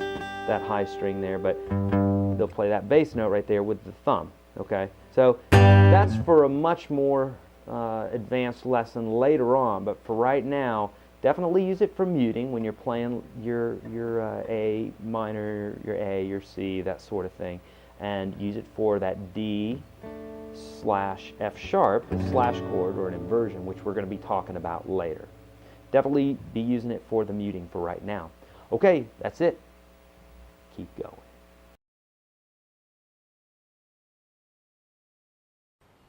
All right, so if you're having issues with your strumming, I'm going to show you 2 little ninja tricks today that will really help a ton. As well as slowing things down, and as we said, muting that fretting hand so that you can just concentrate on the strum. My one-on-one students will tell me sometimes that they have a hard time missing that downbeat, okay? That down strum. If it's not there, it's just awkward to not hit anything and to remember to put their hand down so that they can be ready for the upbeat, okay?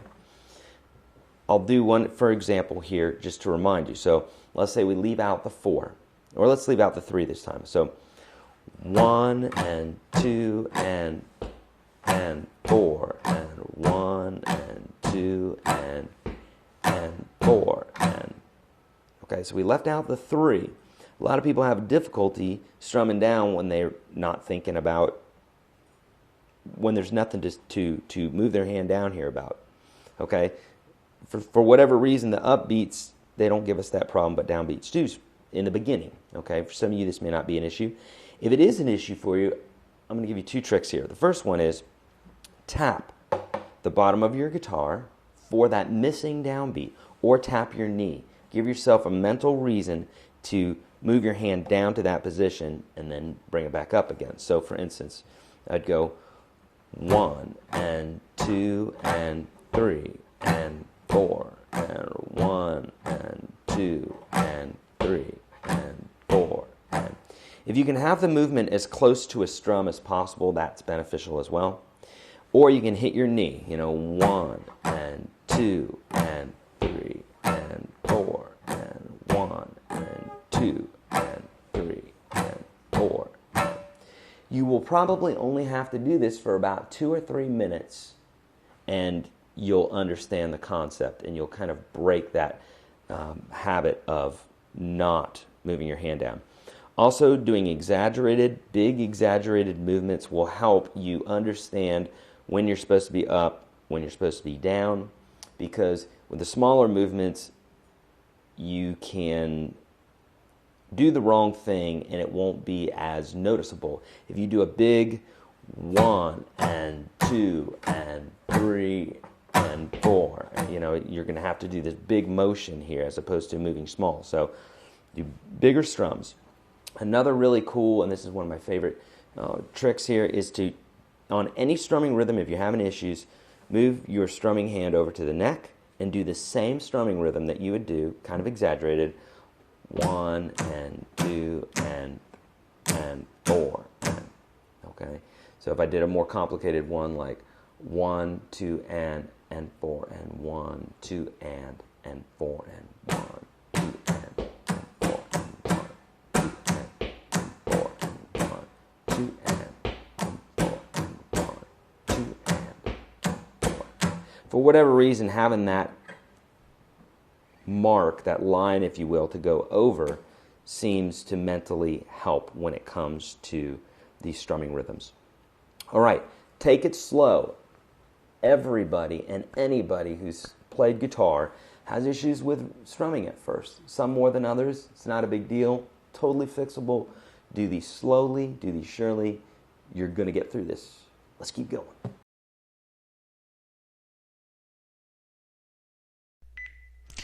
Congratulations! You have finished the Getting Started with Playing Guitar course. I'm so excited for you.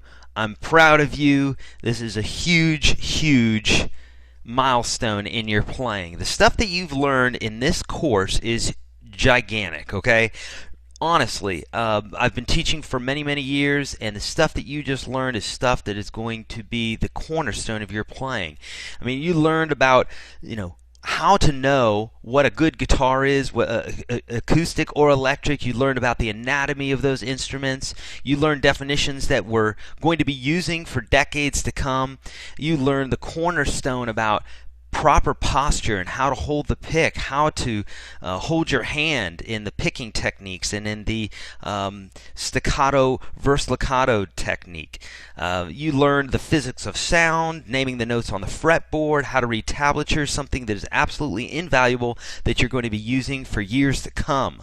Let's see what else we learned here. The basic picking technique. These are things that a lot of guitar teachers don't even teach because they assume that you know it. You know it now. You're not going to forget it. You're going to carry it on to everything that you're doing, all you're playing. Basic chord technique, tuning with a tuner, how to read chord stamps. You did all that. You've got that dexterity exercise, number 1, to work with. That will always keep your fingers up to par. You learn the curled knuckle technique. Usually people try to teach this in 4 or 5 different lessons. Only thing you need to do is remember that top curled knuckle. We talked about advice, encouragement. I promise you everything has to do with practice and good instruction. You've got the good instruction. You've got the practice now. You're building your skills. You learn the 9 essential chords. If you know those 9 chords, you have the potential to play millions of songs, okay? You learned how to change your chords, you learned basic rhythm lesson, and you learned how to strum, right? And we had the workout for your hand without a guitar, and when and how to use a capo, which basically allows you to play in all these different keys and be able to play literally millions of songs. So I'm so proud of you. Huge, giant, congratulations. If you would like to learn more about guitar, I've got some other courses here in Udemy. Check those out. And if you would, please let a friend know and rate this program so other people can know just how wonderful it is and how they can learn guitar. So proud of you. I will see you more online. Congratulations.